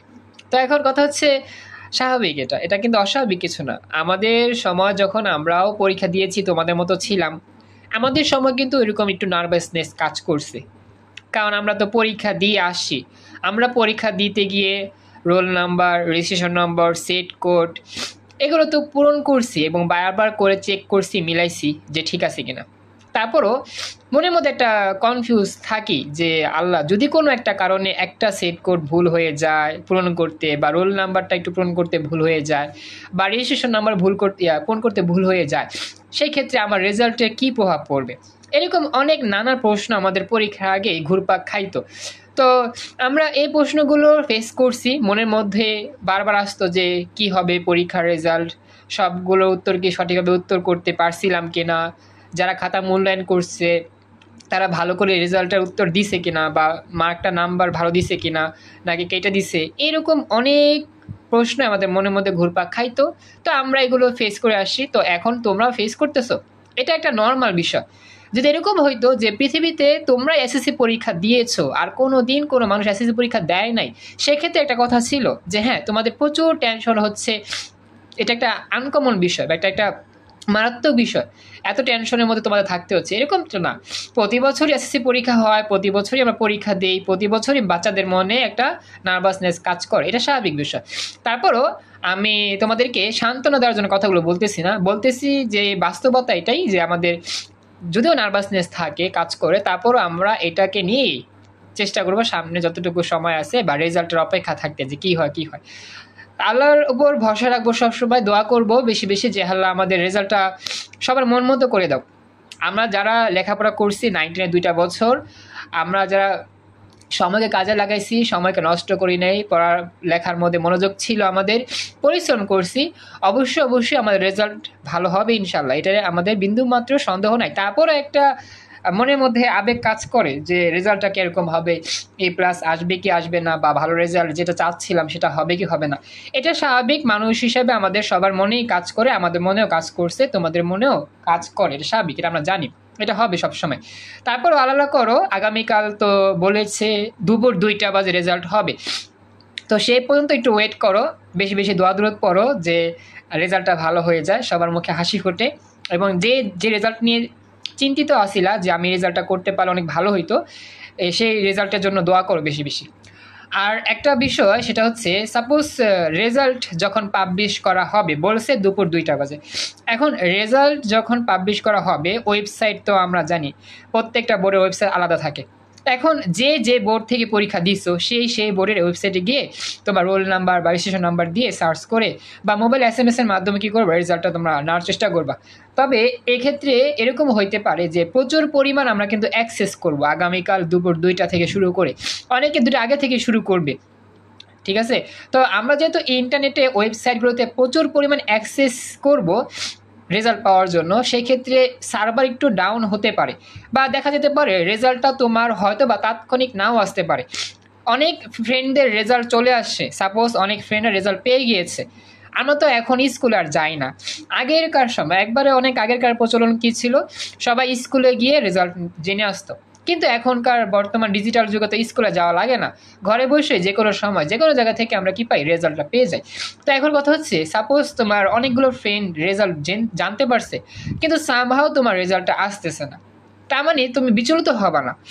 সবাইকে আমার কথা শুনতেছো, বুঝতেছো? একটু আমাকে জানাও। তো আমি যে কথাটা বলতেছিলাম, মনোযোগটা শুনো। তো মনে করো যে সকল ফ্রেন্ডদের রেজাল্ট এসে পড়ছে, একবার যখন অ্যাক্সেস করছে ওয়েবসাইটে বা মেসেজ দিছে, রেজাল্টের সাথে সাথে চলে আসছে, কিন্তু তোমারটা হচ্ছে না, তুমি বারবার চেষ্টা করতেছো, তোমারটা হচ্ছে না। তো এরকম কিন্তু শুধু তোমার না, অনেকের এই প্রবলেমটা হয়। দেখা যায় সার্ভারে যখন বেশি অ্যাক্সেস করা হয়, কিছু কিছু সার্ভারে মানে সার্ভার প্রবলেম হওয়ার কারণে রেজাল্টটা আসে না তৎক্ষণাৎ। তো এটা নিয়ে বিচলিত হওয়ার কোনো কারণ নাই, টেনশন হওয়ার কোনো কারণ নাই, অপেক্ষা করবা। সাপোজ তুমি 2টা বাজে অ্যাক্সেস করছো, 2টা বাজে দেখছো যে আসে নাই, বা সার্ভার ক্লিক করতেছো আসতেছে না, বা রেজাল্টের জন্য সাবমিট করছো রেজাল্ট শো করতেছে না, দেন তুমি 10 মিনিট ওয়েট করো, দেন আবার অ্যাক্সেস করো, আবার 10 মিনিট ওয়েট করো, আবার অ্যাক্সেস করো, মানে এরকম তুমি 10 মিনিট পর একটু চেষ্টা করে দেখো। আশা করা যায় যদি প্রাথমিকভাবে কোনো সমস্যা থাকে সার্ভারের প্রবলেমে, পরবর্তীতে যখন অ্যাক্সেসিবিলিটি কমে যাবে, অর্থাৎ সবাই মোটামুটি সার্চ করে রেজাল্টগুলো পেয়ে যাবে, যখন তুমি মোটামুটি রেজাল্ট করার জন্য আবার বারবার আবেদন করবা, আশা করা যায় তোমার অ্যাক্সেস পেয়ে যাবে ইনশাল্লাহ। তো আমাদের ক্লাসে জামিল জয়েন করছো আর তামান্না 1 জয়েন করছো, থ্যাংক ইউ সো মাচ। তো এই যে রেজাল্টের বিষয়ে আমরা কথা বলতেছিলাম, খুব গুরুত্বপূর্ণ আলোচনাগুলো হচ্ছে, থ্যাংক ইউ জয়েন করছো। তো একটু আমাকে জানাও যে কথাগুলো বললাম, রেজাল্টের সময় আমাদের করণীয়টা কি হবে, একটু আমাকে জানাও। সবাই যারা শুনছো আমার কথাগুলো একটু আমাকে জানাও, বুঝতে পারলা কিনা। Thank you so much. তো এখন কথা হচ্ছে, হ্যাঁ যারা শুনতে পারো না, রেকর্ড চলতেছে, ক্লাস রেকর্ড দিব, দেখে নিও। তো এখন কথা হচ্ছে, সাপোজ মনে করো SMS এর মাধ্যমে যে আমরা ইয়াটা পাই, রেজাল্টটা পাই, তো SMS এর মাধ্যমে রেজাল্টটা আমরা প্রায় অনেকেই মানে করি না, বেশি পছন্দ করি না, বা অনেকেই করতে চাই না। আমরা সরাসরি ওয়েবসাইট থেকে আমরা কি করি, রেজাল্টটা বের করার চেষ্টা করি। যদি এরকম হয় সামহাও তুমি পারতেছো না, যেহেতু কোনোভাবেই তোমার রেজাল্ট আসতেছে না, অনেক চেষ্টা করছো, দেন তুমি চাইলে তোমার রোল নাম্বার রেজিস্ট্রেশন নাম্বার আমাকে দিলা, বলবা যে স্যার আমি তো অনেক চেষ্টা করছি, কোনোভাবে রেজাল্ট আমি পাইতেছি না, আপনি একটু ট্রাই করে দেখেন, দেন আমি হেল্প করলাম। যদি এরকম হয় যে তুমি অনেকক্ষণ ধরে রেজাল্ট খুঁজতেছো, পাচ্ছ না, বা তোমার ফ্রেন্ডদেরকেও দিচ্ছ, তারাও তো তাদের রেজাল্ট নিয়ে ব্যস্ত, হয়তো বা তোমারটা নিয়ে এত করতেছে না, তাদের রেজাল্ট নিয়ে ব্যস্ত আছে, রেজাল্ট কী হবে সবাইটা কৌতূহল থাকে। যদি তোমার এরকম মানে স্পেসিফিক কোনো প্রবলেম হয়ে যায়, পারতেছো না রেজাল্টটা বের করতে, সেক্ষেত্রে আমাকে বললা, আমার প্রোফাইলে মেসেঞ্জারে রোল নাম্বার রেজিস্ট্রেশন নাম্বার দিলা, আমি দেন তোমাদের হেল্প করলাম ইনশাল্লাহ। তো আমি বলি আগামীকাল আমি ইনশাল্লাহ দুপুরে থাকবো, দুপুরের দিকে ইনশাল্লাহ বাসায় থাকবো। আমার ছোট বোনও পরীক্ষা দিয়েছে তোমাদের সাথেই, হ্যাঁ দোয়া করি ভালো কিছু হবে ইনশাল্লাহ। তো আমার ছোট বোনও পরীক্ষা দিয়েছে তোমাদের সাথে, HSC 27 ব্যাচ তোমরা, তো তোমাদের রেজাল্ট তোমরা তো বের করবা, আমি আমার ছোট বোনটা বের করার চেষ্টা করবো ইনশাল্লাহ। তো এখন কথা হচ্ছে যদি কোনো সমস্যা হয়ে যায় বা পারতেছো না এরকম হয় আমাকে বলবা, আমি আস্তে আস্তে রেজাল্টগুলো বের করার চেষ্টা করবো ইনশাল্লাহ। তো এই রেজাল্টের প্রাপ্তির বিষয় বা রেজাল্ট পাওয়ার বিষয়ে তোমাদের নিয়ে কোনো যদি সমস্যা থাকে বা কোনো হেল্প লাগে আমাকে জানাবা, আমি হেল্প করার চেষ্টা করবো ইনশাল্লাহ। তো এটা নিয়ে তেমন টেনশন করো না। আর ওই কথাটা বললাম যে রেজাল্ট নিয়ে একটু স্বাভাবিক মনের মধ্যে একটু মানে হতাশা না অবশ্য, একটা মানে নার্ভাসনেস কাজ করবে, ভয় লাগবে, একটু আনইজি ফিল হবে, এটা স্বাভাবিক। এটা আমাদের সময় হয়েছিল। আমার ছোট বোনও কিন্তু বেশ কয়েকদিন ধরেই বলতেছে যে ভাইয়া কি পরীক্ষার রেজাল্ট আসবে, কি আসবে না আসবে। আমি বলছি আল্লাহ ভরসা, টেনশন নিও না, যা পরীক্ষা দিয়েছো তা হবে। মানে সবার মনের মধ্যে টুকটাক একটু ভয় ভীতি কাজ করবি, কারণ কি রেজাল্ট একটা লাইফের অনেক বড় একটা অংশ। যদিও আমরা কিন্তু রেজাল্টটা নিয়ে পরবর্তী কয়েকদিন পর তেমন চিন্তা করি না, কিন্তু তারপরও জীবনে একটা ফার্স্ট পাবলিক পরীক্ষার রেজাল্ট তোমার লাইফের একটা বড় একটা প্রাপ্তি, 10 বছরের পরিশ্রমের প্রাপ্তির এই ফলাফল যদি মন মতো না হয় তাহলে কিন্তু দেখা যাবে অনেক কষ্ট তোমার মনের মধ্যে থেকে যাবে সবসময়। আমি দোয়া করি তোমরা যারা পরীক্ষা দিয়েছো ভালো করে এবং পরিশ্রম করছো সুন্দরভাবে, সময়গুলো কাজে লাগাইছো, অবশ্যই আল্লাহ তাআলা তোমাদের রেজাল্ট ভালো দিবেন ইনশাল্লাহ। এটা নিয়ে টেনশন করো না। আরেকটা কথা, যে আমরা যখন পরীক্ষার রেজাল্টটা পাবো, রেজাল্ট পাওয়ার পর আমাদের পরবর্তী অবস্থাটা কীরকম হওয়া উচিত, আমি এ বিষয় নিয়ে একটু কথা বলি। যদিও সবার মেন্টালিটি সেম না, আমি আমার দিক থেকে বলি।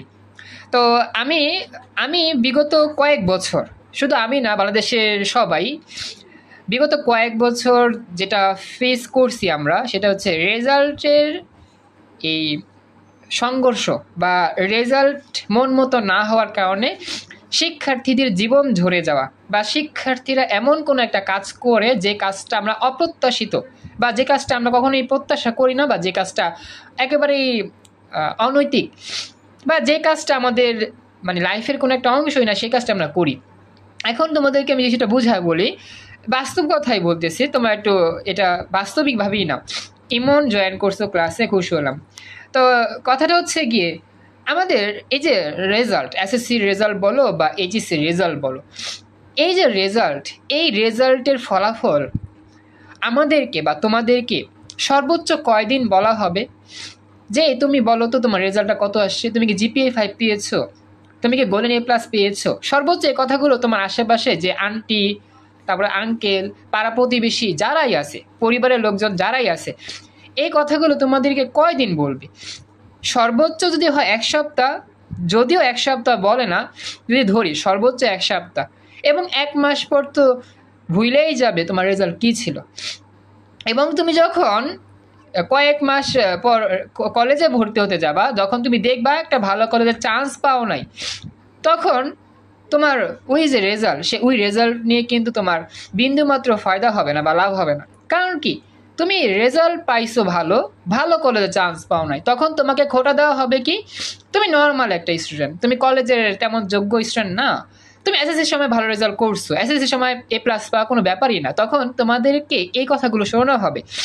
তো একটা কথা বলি, যে আমাদের বাস্তবিক জীবনে আমরা যেই কথাগুলো বা যে নিউজটা শুনতেছি বা শুনবো, এগুলো কয়েকদিন থাকবে।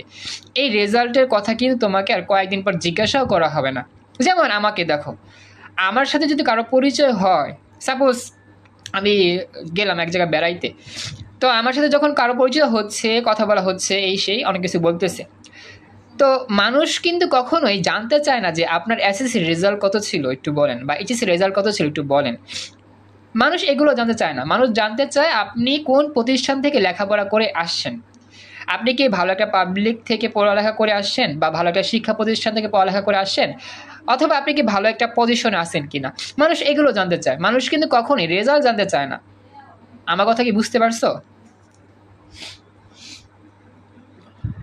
একটু কথাগুলো সবাইকে রেসপন্স করতে হবে, বাস্তবিক কথাগুলো বলতেছি, একটু খেয়াল রাখবা, তাহলে আশা করি তোমাদের মনের মধ্যে যে এই একটা প্রশ্ন থাকে যে কি হবে না হবে রেজাল্ট হলে, কে কি বলবে না বলবে, এই বিষয়টা যে দূর হয়ে যায় ইনশাল্লাহ। ক্লাসে বাকিদের কাছেও বলতেছি, বাকি একটু কথাগুলো সবাই বুঝতে পারলা কিনা, রেসপন্স করো। হ্যাঁ, বুঝতে পারছি। Thank you so much. তো এখন আমি আরও কথা বলবো। হ্যাঁ, প্রাথমিকভাবে এই কথাগুলো বললাম, শোনো, পরবর্তীতে কিছু কথা আছে রেজাল্টের ফলাফলের ভিত্তিতে আমরা কী কী করবো, তারপরে কীভাবে কী করলে ভালো করা যাবে সামনের দিনগুলোতে, সেগুলো নিয়ে আলোচনা করবো ইনশাল্লাহ। তো এটা বললাম যে তো আমাদের রেজাল্ট নিয়ে হয়তো বা এখন আমাদের পাড়া প্রতিবেশী বলো, আত্মীয় স্বজন বলো, সবাই আমাদের বলবে কি পাইছোস দোস্ত, A+ আসছে কিনা, কয় বিষয়ে পাইছোস, গোল্ডেন A+ পাইলে না কেন, এগুলো অনেক কিছুই বলবে। কিন্তু দিন শেষে কয়েকদিন পর এগুলো কেউ আর বলবে না। তো এই যে একটা রেজাল্ট, এই একটা রেজাল্ট কিন্তু ওই সাময়িক আনন্দের জন্যই সবাই খোঁজ খবর নেয়, কল দিয়ে বলে কি পাইছো রেজাল্ট, বা একটু আনন্দ ভাগাভাগি করে। এটা সাময়িক বিষয়, কিন্তু দেখা যায় লাইফের পরবর্তী পারপাসে এই রেজাল্ট নিয়ে কোনো মাতামাতি হয় না, এই রেজাল্ট নিয়ে কোনো কথা হয় না। ওই কয়েকটা দিনের আনন্দ, কয়েকটা দিনের দুঃখর মধ্যে এটা সীমাবদ্ধ। তার মানে তো লাইফ থেমে থাকবে না, লাইফ কিন্তু চলবে। তো এখন কথা হচ্ছে যে আমরা পরীক্ষার রেজাল্ট যাই করি, পরীক্ষার রেজাল্ট যদি আমার মন মতো নাও হয়, সাপোজ আমি তোমাদেরকে যদি বুঝাই বলি সামহাও কোনো একটা কারণে রেজাল্ট তোমার মন মতো হয় নাই, এখন মনে করতেছো যে স্যার আমার রেজাল্ট এরকম কেন হইলো, আমি তো প্রত্যেকটা পরীক্ষা ভালো দিয়েছি, আমার রেজাল্ট তো এরকম কখনই আসার কথা না। সাপোজ মনে করি যে তুমি প্রত্যেকটা পরীক্ষা ভালো দিয়েছো, এমন কোনো পরীক্ষা নাই যে পরীক্ষা তোমার খারাপ গিয়েছে, প্রত্যেকটা পরীক্ষা আলহামদুলিল্লাহ ভালো দিয়েছো, CQ ভালো দিয়েছো, MCQ ভালো দিয়েছো, এবং প্রত্যেকটা কোড সব ঠিকঠাক পূরণ করছো, তারপর তোমার রেজাল্ট A+ আসে নাই। মনে করো তোমার রেজাল্ট 4.80 আসে, তো তোমার রেজাল্ট কিন্তু A+ আসে নাই। এখন তোমার ওই মুহূর্তে করণীয় কি? তুমি যদি তোমার প্রত্যেকটা পরীক্ষার প্রশ্নের এবং উত্তরমালা এবং সব কিছুর চিন্তা ভাবনা করে যে সিদ্ধান্ত থাকো বা সিদ্ধান্ত নাও যে হ্যাঁ আমার প্রত্যেকটা পরীক্ষা ভালো হয়েছে, কোনো পরীক্ষা খারাপ হয় নাই, আমার রেজাল্ট তো এরকম আসার কথা না, সেই মুহূর্তে তোমার করণীয় হচ্ছে বোর্ড চ্যালেঞ্জ করা। আমি বলতেছি তোমার যদি প্রত্যেকটা পরীক্ষায় একবারে সমানভাবে কনফিডেন্স থাকে যে হ্যাঁ প্রত্যেকটা পরীক্ষা ভালো দিয়েছি, রেজাল্ট ভালো আসার কথা, সামহাও কোনো কারণে রেজাল্টটা আমার একটু কম আসছে, এখন তোমার করণীয় হচ্ছে মন খারাপ না করে বোর্ড চ্যালেঞ্জ করবা। কারণ এরকম অনেক পরীক্ষার ফলাফল দেখা গিয়েছে প্রত্যেকটা পরীক্ষায় ভালো দেওয়ার পরও রেজাল্টটা A+ আসে নাই, বা অনেকে ফেলও করছে। ঠিক আছে, তো অনেকে দেখা যায় ফেলও করছে, কিন্তু ফেল করার মতো সেই পার্সন ছিল না। তো তারা কি করছে, পরবর্তীতে তারা যে কাজটা করছে, পরামর্শ নিয়েছে, যারা বড়রা ছিল, গার্ডিয়ান ছিল বা শিক্ষিকা ছিল, তাদের কাছে পরামর্শ নিয়ে বলছে যে ম্যাম বা স্যার আমরা তো এত খারাপ পরীক্ষাও দিই নেই, আমাদের রেজাল্ট তো এরকম আসছে। তো এখন কথা হচ্ছে এই রেজাল্টের যে সংশোধন করার জন্য একটা সুযোগ দেয় বোর্ড কর্তৃপক্ষ, প্রতিটা বোর্ডই দেয়। তো এখন যেহেতু তুমি কনফিডেন্স আসো যে তুমি পরীক্ষার রেজাল্ট ভালো দিয়েছো, ভালো হয়েছে, তোমার এই বিষয়ে কোনো মাত্র সন্দেহ নাই, তখন তুমি কি করবা, তোমার রেজাল্টটা আবার চেক করার জন্য বোর্ড চ্যালেঞ্জ করবা। আমার কথা কি বুঝছো যা বলছি? সবাইকে কথা বলতে হবে, আমি কিন্তু কথাগুলো খুব গুরুত্ব সহকারে বলতেছি, মনোযোগ দিয়ে শুনে রেসপন্স করবা। তো এখন কথা হচ্ছে ওইটাই, যদি রেজাল্ট কোনো কারণে সাপোজ মন মতো যদি না হয়, বা তুমি যেটা চাচ্ছিলে ওটা না হয়, তুমি কনফিডেন্স আসো, পরীক্ষা ভালো দিয়েছো, অবশ্যই তুমি চ্যালেঞ্জ করবা। তো এখন কথা হচ্ছে চ্যালেঞ্জ করার পর চ্যালেঞ্জকৃত যে ফলাফল সেটা আসবে, এক সপ্তাহ সময় লাগবে, কিন্তু আমাদের কিন্তু থেমে থাকলে চলবে না, আমাদের কিন্তু আমাদের সময়গুলো কাজে লাগাতে হবে। এটা গেল রেজাল্ট নিয়ে কথা। তো এখন পরবর্তী যে স্পেশাল কথা, ইম্পর্টেন্ট যে কথা, সেটা হচ্ছে এই যে রেজাল্ট যখন আমরা পাই, রেজাল্ট পাওয়ার পর সাপোজ আমাদের একটা লক্ষ্য ছিল যে আমরা A+ পাবো, A+ পাইলে আমার কি উপকার আর না পাইলে কি ক্ষতি, সেটা নিয়ে একটু আলোচনা করি। রেজাল্টটা যদি GPA 5 আসে, তাহলে দেখা যায় কি প্রত্যেকটা কলেজের প্রথম লিস্টে তুমি জায়গা পাবা ইনশাল্লাহ। অর্থাৎ আমাদের কলেজ আবেদন করতে তো হয় অনলাইন মাধ্যমে, অনলাইনে আমরা আবেদন করে কলেজ সিলেক্ট করতে পারি, এবং আমাদের রেজাল্টের ভিত্তিতে আমাদের কলেজগুলো কি করা হয়, দেওয়া হয় যে আমি এই কলেজে চান্স পেয়েছি, ওই কলেজে চান্স পেয়েছি, এই সাইডে চান্স পেয়েছি, ওই সাইডে চান্স পেয়েছি।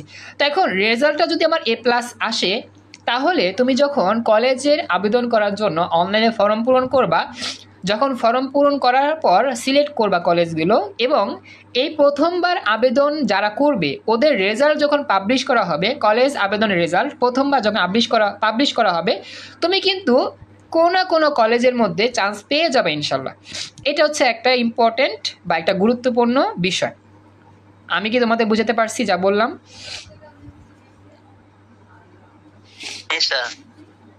এখন কথা হচ্ছে আমাদের কলেজের ক্যাটাগরি তো 2 রকম, অর্থাৎ কিছু কিছু কলেজ থাকে ভর্তি পরীক্ষার মাধ্যমে তারা ভর্তি করায়, আর কিছু কিছু কলেজ থাকে আমাদের রেজাল্টের ভিত্তিতেই ভর্তি করায়। এখন কথা হচ্ছে আমরা সাপোজ মনে করো যে ভর্তি পরীক্ষার বিষয়টা পরে আসি একটু। আমি সাপোজ মনে করলাম যে আমরা রেজাল্টের ভিত্তিতে চান্স পাবো এমন কলেজ বাছাই করতে চাই। তো সেক্ষেত্রে কি হবে, আমার যদি A+ থাকে তাহলে আমরা যখন প্রথমবার রেজাল্ট পাবো, কলেজ আবেদনের রেজাল্টটা, তখন আমি দেখব কোনো না কোনো কলেজে আমার সিট পড়ে গিয়েছে বা আমি চান্স পেয়েছি ওই কলেজে ভর্তি হওয়ার জন্য। এটা খুবই ইম্পর্টেন্ট। আর যদি A+ না আসে, A+ যদি না আসে তখন আমাকে কি করতে হবে, দ্বিতীয়বার আবার আবেদন করতে হবে। তো এখন কথা হচ্ছে স্যার আমরা আবেদন কতবার করব? তুমি যখন রেজাল্টটা A+ পাইলে না, সাপোজ 4.50 পাইছো, তো তুমি দেখলা কি প্রথম যে লিস্ট আসে, রেজাল্ট আবেদনের লিস্ট আসে, সেখানে তোমার কোনো কলেজেই সিলেক্ট হয় নাই, তখন তুমি যে কাজটা করবা আবার দ্বিতীয়বার আবেদন করবা। তো যেটা হয় আর কি, আমাদের আবেদন অনলাইন থেকে যে করা হয় কয়েকবার আবেদন করার প্রসেস থাকে। প্রথমবার আবেদন করার ফলাফল পাওয়ার পর সবাই আবার দ্বিতীয়বার চয়েস দেয়, অর্থাৎ দ্বিতীয়বার আবেদন করে যারা চান্স পায় না। এরপর দ্বিতীয়বার আবেদন করার পরও যদি তোমার রেজাল্টে তোমার কোনো কলেজ না আসে, তুমি আবার আবেদন করতে পারবা। এরকম তুমি কয়েকবার আবেদন করতে পারবা। এখন আবেদন সর্বোচ্চ কতবার করতে পারবা এটা আমার তেমন ধারণা নাই, আমার মনে হয় 4 থেকে 5 বার আবেদন করা যায়, যতটুকু ধারণা আর কি। হইতে পারে এরও বেশি বা এর কম হবে না, হইতে পারে বেশি। তো মনে করো যে 5 বার আবেদন করা যাবে, অর্থাৎ প্রথমবার আবেদন করছো কোনো কলেজ আসে নাই, তারপর আবার আবেদন করছো তারপরও কোনো কলেজ আসে নাই, 3 নাম্বার আবেদন করছো এরপরও আসে নাই, 4 নাম্বার আবেদন করছো এরপর আসে নাই, 5 নাম্বারের বেলা ইনশাল্লাহ অবশ্যই কোনো কলেজে চান্স পাওয়ার সম্ভাবনা আছে ইনশাল্লাহ। কারণ কি, যখন তুমি 1 থেকে 4 বার আবেদন করছো, এই 1 থেকে 4 বার যারা আবেদন করছে, যাদের সিট পড়ে গেছে তারা কিন্তু ভর্তি হয়ে গেছে, আর যারা ভর্তি হয় নাই তারা কিন্তু আর পরে ভর্তি হতে পারবে না, মানে ওই কলেজে ভর্তি হতে পারবে না, অন্য কলেজ চাইলে অন্য কলেজে পারবে আবার আবেদন করলে, এটাই আর কি। তো এটাই হচ্ছে বিষয়। যদি তুমি প্রাথমিকভাবে 1 থেকে 4 বার আবেদন করার পরও পাচ্ছ না, তখন তুমি 5বার আবেদন করলে ইনশাল্লাহ অবশ্যই পেয়ে যাবা। আর যদি তারপরও না আসে, সাপোজ তোমার 5বার আবেদন করার পরও যদি না আসে, তাহলে বুঝতে হবে তোমার রেজাল্ট অনেক খারাপ। কারণ রেজাল্ট এরকম তো কারো আসে না যে 2 পয়েন্ট সামথিং 3 পয়েন্ট সামথিং, এরকম তো তেমন আসে না, তাই না? মোটামুটি রেজাল্ট আমাদের 4 পয়েন্ট উপরেই থাকে এবং আমরা মোটামুটি A+ কাছাকাছি থাকি। তো আমরা মনে করলাম যে একবার যদি না আসে 2 বার বা 3 বারের বেলায় চলে আসবে ইনশাল্লাহ। হ্যাঁ, এটা নিয়ে টেনশন নিও না। এটা হচ্ছে আমাদের রেজাল্টের A+ খুবই একটা গুরুত্বপূর্ণ পয়েন্ট। আর যদি A+ না আসে তাহলে আমাদের একটু ওয়েট করতে হবে, কিন্তু আমরা অবশ্যই ইনশাল্লাহ চান্স পেয়ে যাবো, টেনশন নাই ইনশাল্লাহ। এখন কথা হচ্ছে যদি আমাদের কলেজটা এরকম হয় যে সকল কলেজ ভর্তি পরীক্ষার মাধ্যমে যাচাই বাছাই করে ভর্তি করা, সেক্ষেত্রে কি হবে?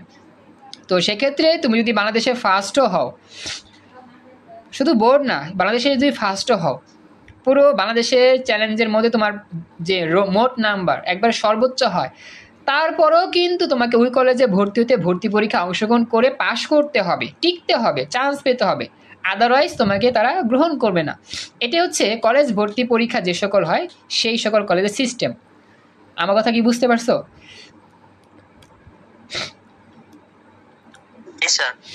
তো এক্ষেত্রে আচ্ছা, একটা প্রশ্ন আছে যে রেজাল্ট প্রকাশে কতদিন পর কলেজ আবেদন করা যাবে? তো রেজাল্ট প্রকাশের আমরা যেই পূর্ণ পরীক্ষার ফলাফলটা পাবো আর কি, পূর্ণ পরীক্ষার ফলাফল প্রায় 1 সপ্তাহ। তো ওই পূর্ণ পরীক্ষার ফলাফল মানে যে বোর্ড চ্যালেঞ্জের ফলাফল যেটা, তো বোর্ড চ্যালেঞ্জের ফলাফলের পরপরই রেজাল্টের আবেদন কলেজে আবেদন শুরু হবে ইনশাল্লাহ। বেশি না, 1 সপ্তাহের মধ্যেই, 1 সপ্তাহের মধ্যে বা 10 দিনের মধ্যে ইনশাল্লাহ পেয়ে যাবা কলেজ আবেদন। এত দেরি লাগবে না আশা করি ইনশাল্লাহ, হ্যাঁ, এর মধ্যে হয়ে যাবে।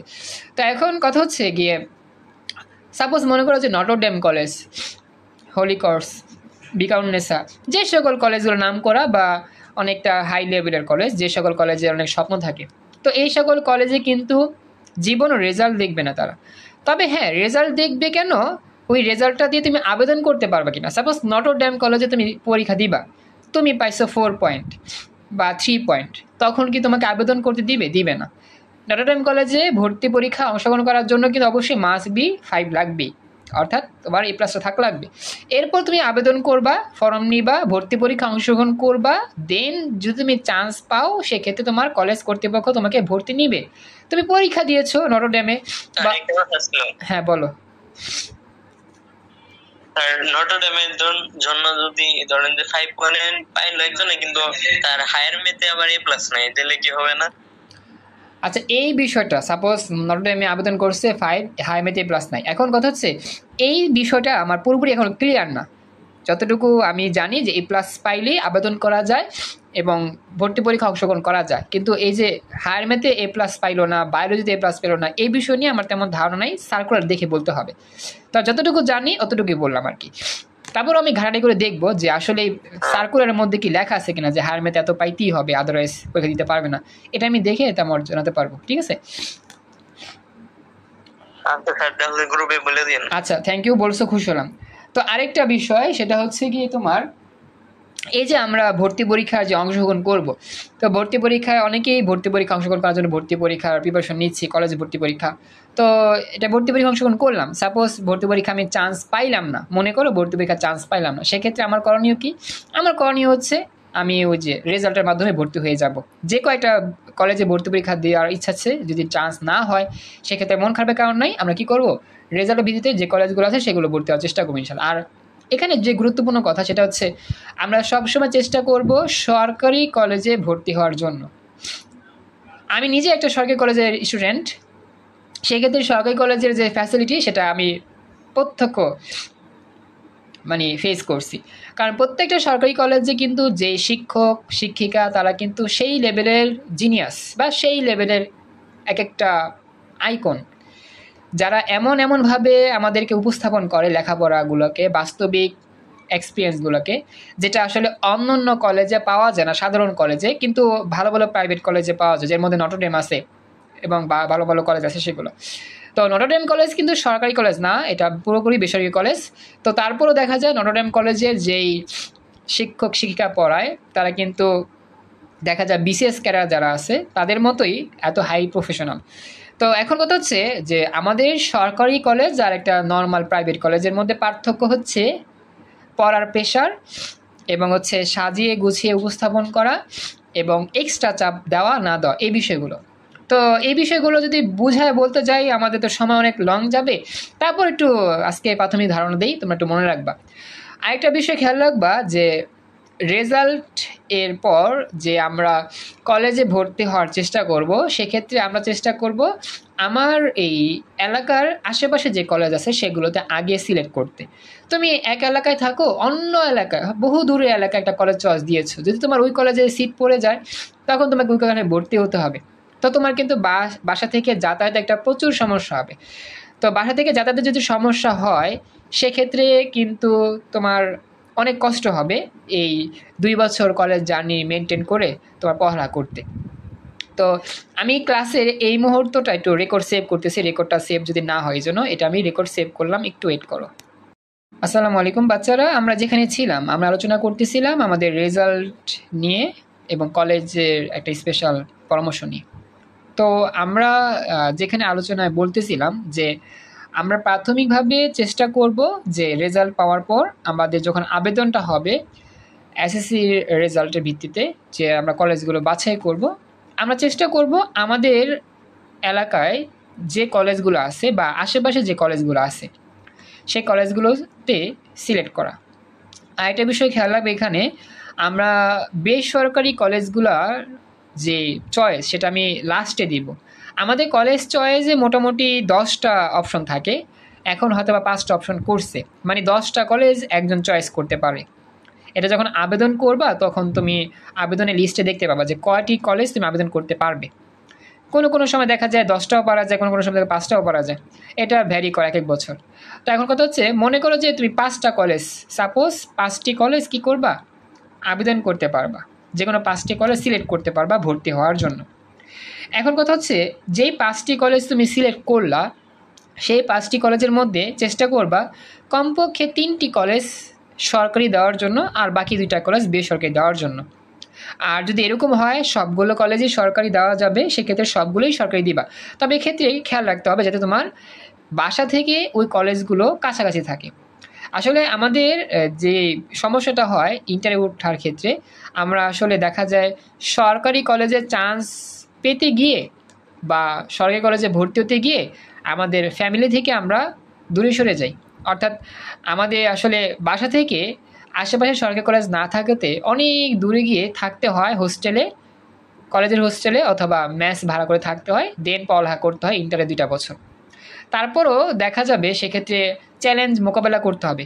কারণ কি নিজের বাসা থেকে লং ডিস্টেন্সে গিয়ে থাকা, অর্থাৎ পিতামাতার সংস্পর্শ ছাড়া, পরিবারের সংস্পর্শ ছাড়া 2টা বছর সেখানে কাটাবা, এবং যদি হোস্টেল হয় হোস্টেলে অনেক নিয়মকানুন থাকে এবং অনেকটা দেখা যায় হোস্টেল লাইফ কষ্টকর হয় অনেকের ক্ষেত্রে, খাবার দাবার তারপর হচ্ছে গিয়ে থাকার ব্যবস্থা খুবই কষ্টকর হয়, সেক্ষেত্রে অনেকটা চ্যালেঞ্জ হয়, মোকাবেলা করতে হয় অনেকের। এবং দেখা যায় যে যদি হোস্টেল না হয়ে মেস ভাড়া করে থাকতে পারো সেক্ষেত্রেও চ্যালেঞ্জ থাকবে। কারণ কি নিজে রান্নাবান্না থাকা, তারপর হচ্ছে নিজের ঘর গুছিয়ে লেখাপড়া মনোযোগ দেওয়া, তো এটা অনেকটা চ্যালেঞ্জিং বিষয়।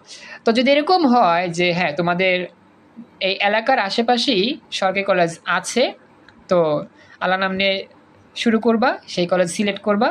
রেজাল্টটা যদি তোমার মোটামুটি ওই কলেজের যেই তোমার পয়েন্ট, সে পয়েন্ট মোতাবেক হয়ে যায়, তাহলে তুমি ওই কলেজে প্রথম লিস্টে কী পাবা, চান্স পেয়ে যাবে ইনশাল্লাহ।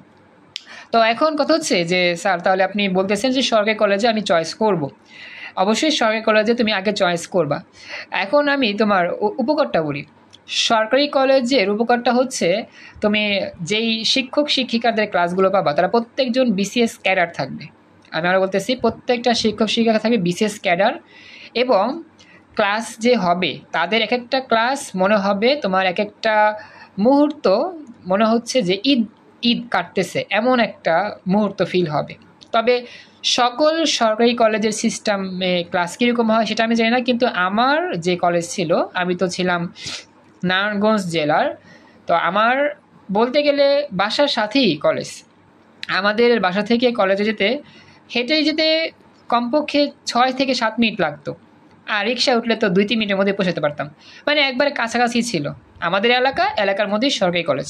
তো আমি যে কলেজ থেকে পাশ করছি বা পরীক্ষা দিয়েছি এটা ছিল সরকারি আদমজীনগর MW কলেজ, যেটার সম্পূর্ণ নাম সরকারি আদমজীনগর মার্চেন্ট ওয়ার্কার কলেজ।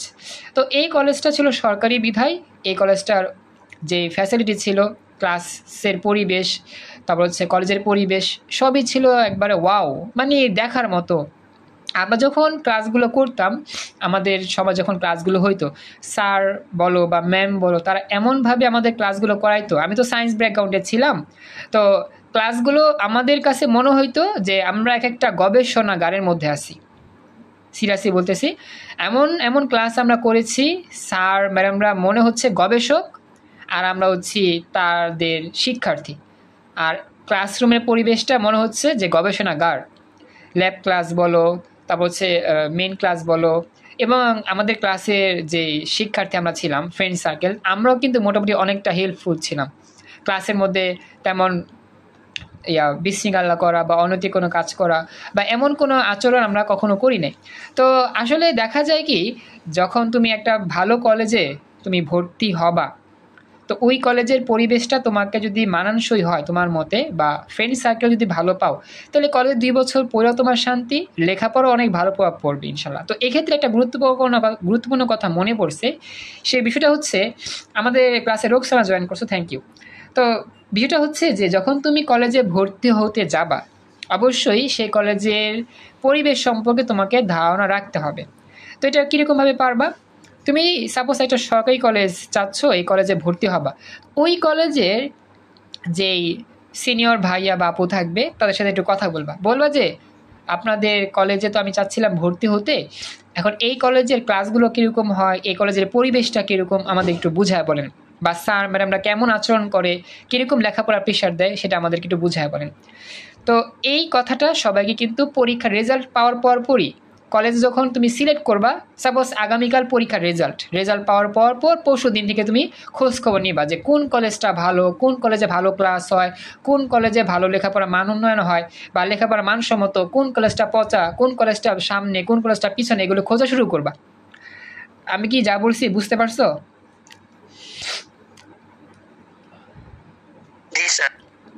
সবাই কথা বলো, সবাই রেসপন্স করো, বাকিরা কথা বলো। আচ্ছা, তো আমি তোমাদেরকে ক্লাসগুলো নিচ্ছি, এই ক্লাসের ইম্পর্টেন্ট হচ্ছে তোমাদের বুঝতে পারা। তো আজকে যেহেতু আমি হাতে কলমে তেমন ক্লাস নিচ্ছি না, আমি তোমাদের একটা পরামর্শমূলক ক্লাস নিচ্ছি। তো তোমরা কিন্তু রেসপন্স করবা, রেসপন্স যদি না করো তাহলে আমি বুঝবো না যে আমি কী বুঝাইলাম আর তুমি কী বুঝলা। তো খেয়াল রাখবে বিষয়গুলো। তো এখন পরবর্তী কথাটা হচ্ছে, সাপোজ তুমি কলেজ সম্পর্কে খোঁজ খবর নিলা, দেখলা যে হ্যাঁ কলেজে মোটামুটি ভালোই ক্লাস হয় বা পরিবেশটা ভালো, তো ওই কলেজটা তুমি 1 নাম্বার চয়েসে রাখবা। আমি আবার বলতেছি, কলেজ চয়েসের বিষয়টা হচ্ছে গিয়ে তুমি যেই কলেজটা 1 নাম্বারে রাখবা সেই কলেজেই সম্ভাবনা থাকে সিটটা পড়ার বা চান্স পাওয়ার, যদি তোমার ওই কলেজের রেজাল্ট যে পয়েন্ট থাকে সেই পয়েন্টের ভিত্তিতে তোমার পয়েন্টটা ম্যাচিং করে। প্রত্যেকটা কলেজে কিন্তু একটা জিপিএ থাকে, যে এই কলেজে সায়েন্সের জন্য 4 পয়েন্ট আবেদন করতে পারবে, কমার্সের জন্য 3.5, আর্টসের জন্য 3। অর্থাৎ যে সকল শিক্ষার্থীরা এইগুলো পয়েন্ট পেয়েছে, একটু পর আবার জয়েন হবো নি, ডিনার করবো। আচ্ছা সমস্যা না জামিল, ডিনার করো। একটা কথা বলি জামিল, তুমি যদি আমার ক্লাসগুলো, আমার ক্লাসটা শোনো জামিল, আমার ক্লাস যদি একটা সাপোজ স্ট্যান্ডে রাখতে পারো সেটাও হয়। তুমি খাবার খাইলা, টেবিল স্ট্যান্ডে থাকলো, তুমি আমার কথাগুলো শুনলা, কথা বলতে হবে না, জাস্ট শুনলা আর কি। যদি সম্ভব হয় মোবাইলটা একটা স্ট্যান্ডে রাখো।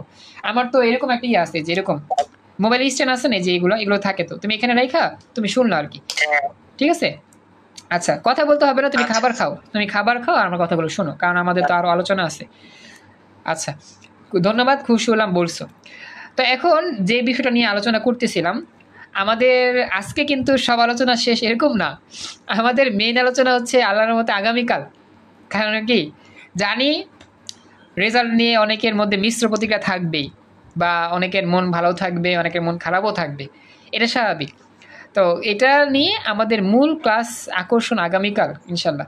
তো আমি অপেক্ষায় আছি তোমাদের রেজাল্টটার জন্য, দোয়া করি সবসময় রেজাল্টটা ভালো হবে ইনশাল্লাহ। আর টেনশন নিও না, টেনশন করলেই টেনশন বাড়বে, আল্লাহ করো একটা রেজাল্ট হবে ইনশাল্লাহ। তো যেটা বলতেছিলাম আর কি, তো আমরা ওই বিষয়টা খেয়াল রাখবো, যেই কলেজটা আমি আগে সিলেক্ট করব সেই কলেজে কি হবে, আমার চান্স পাওয়ার সম্ভাবনা বেশি থাকবে। এই হচ্ছে তোমার কলেজে সিলেক্ট নিয়ে কথা।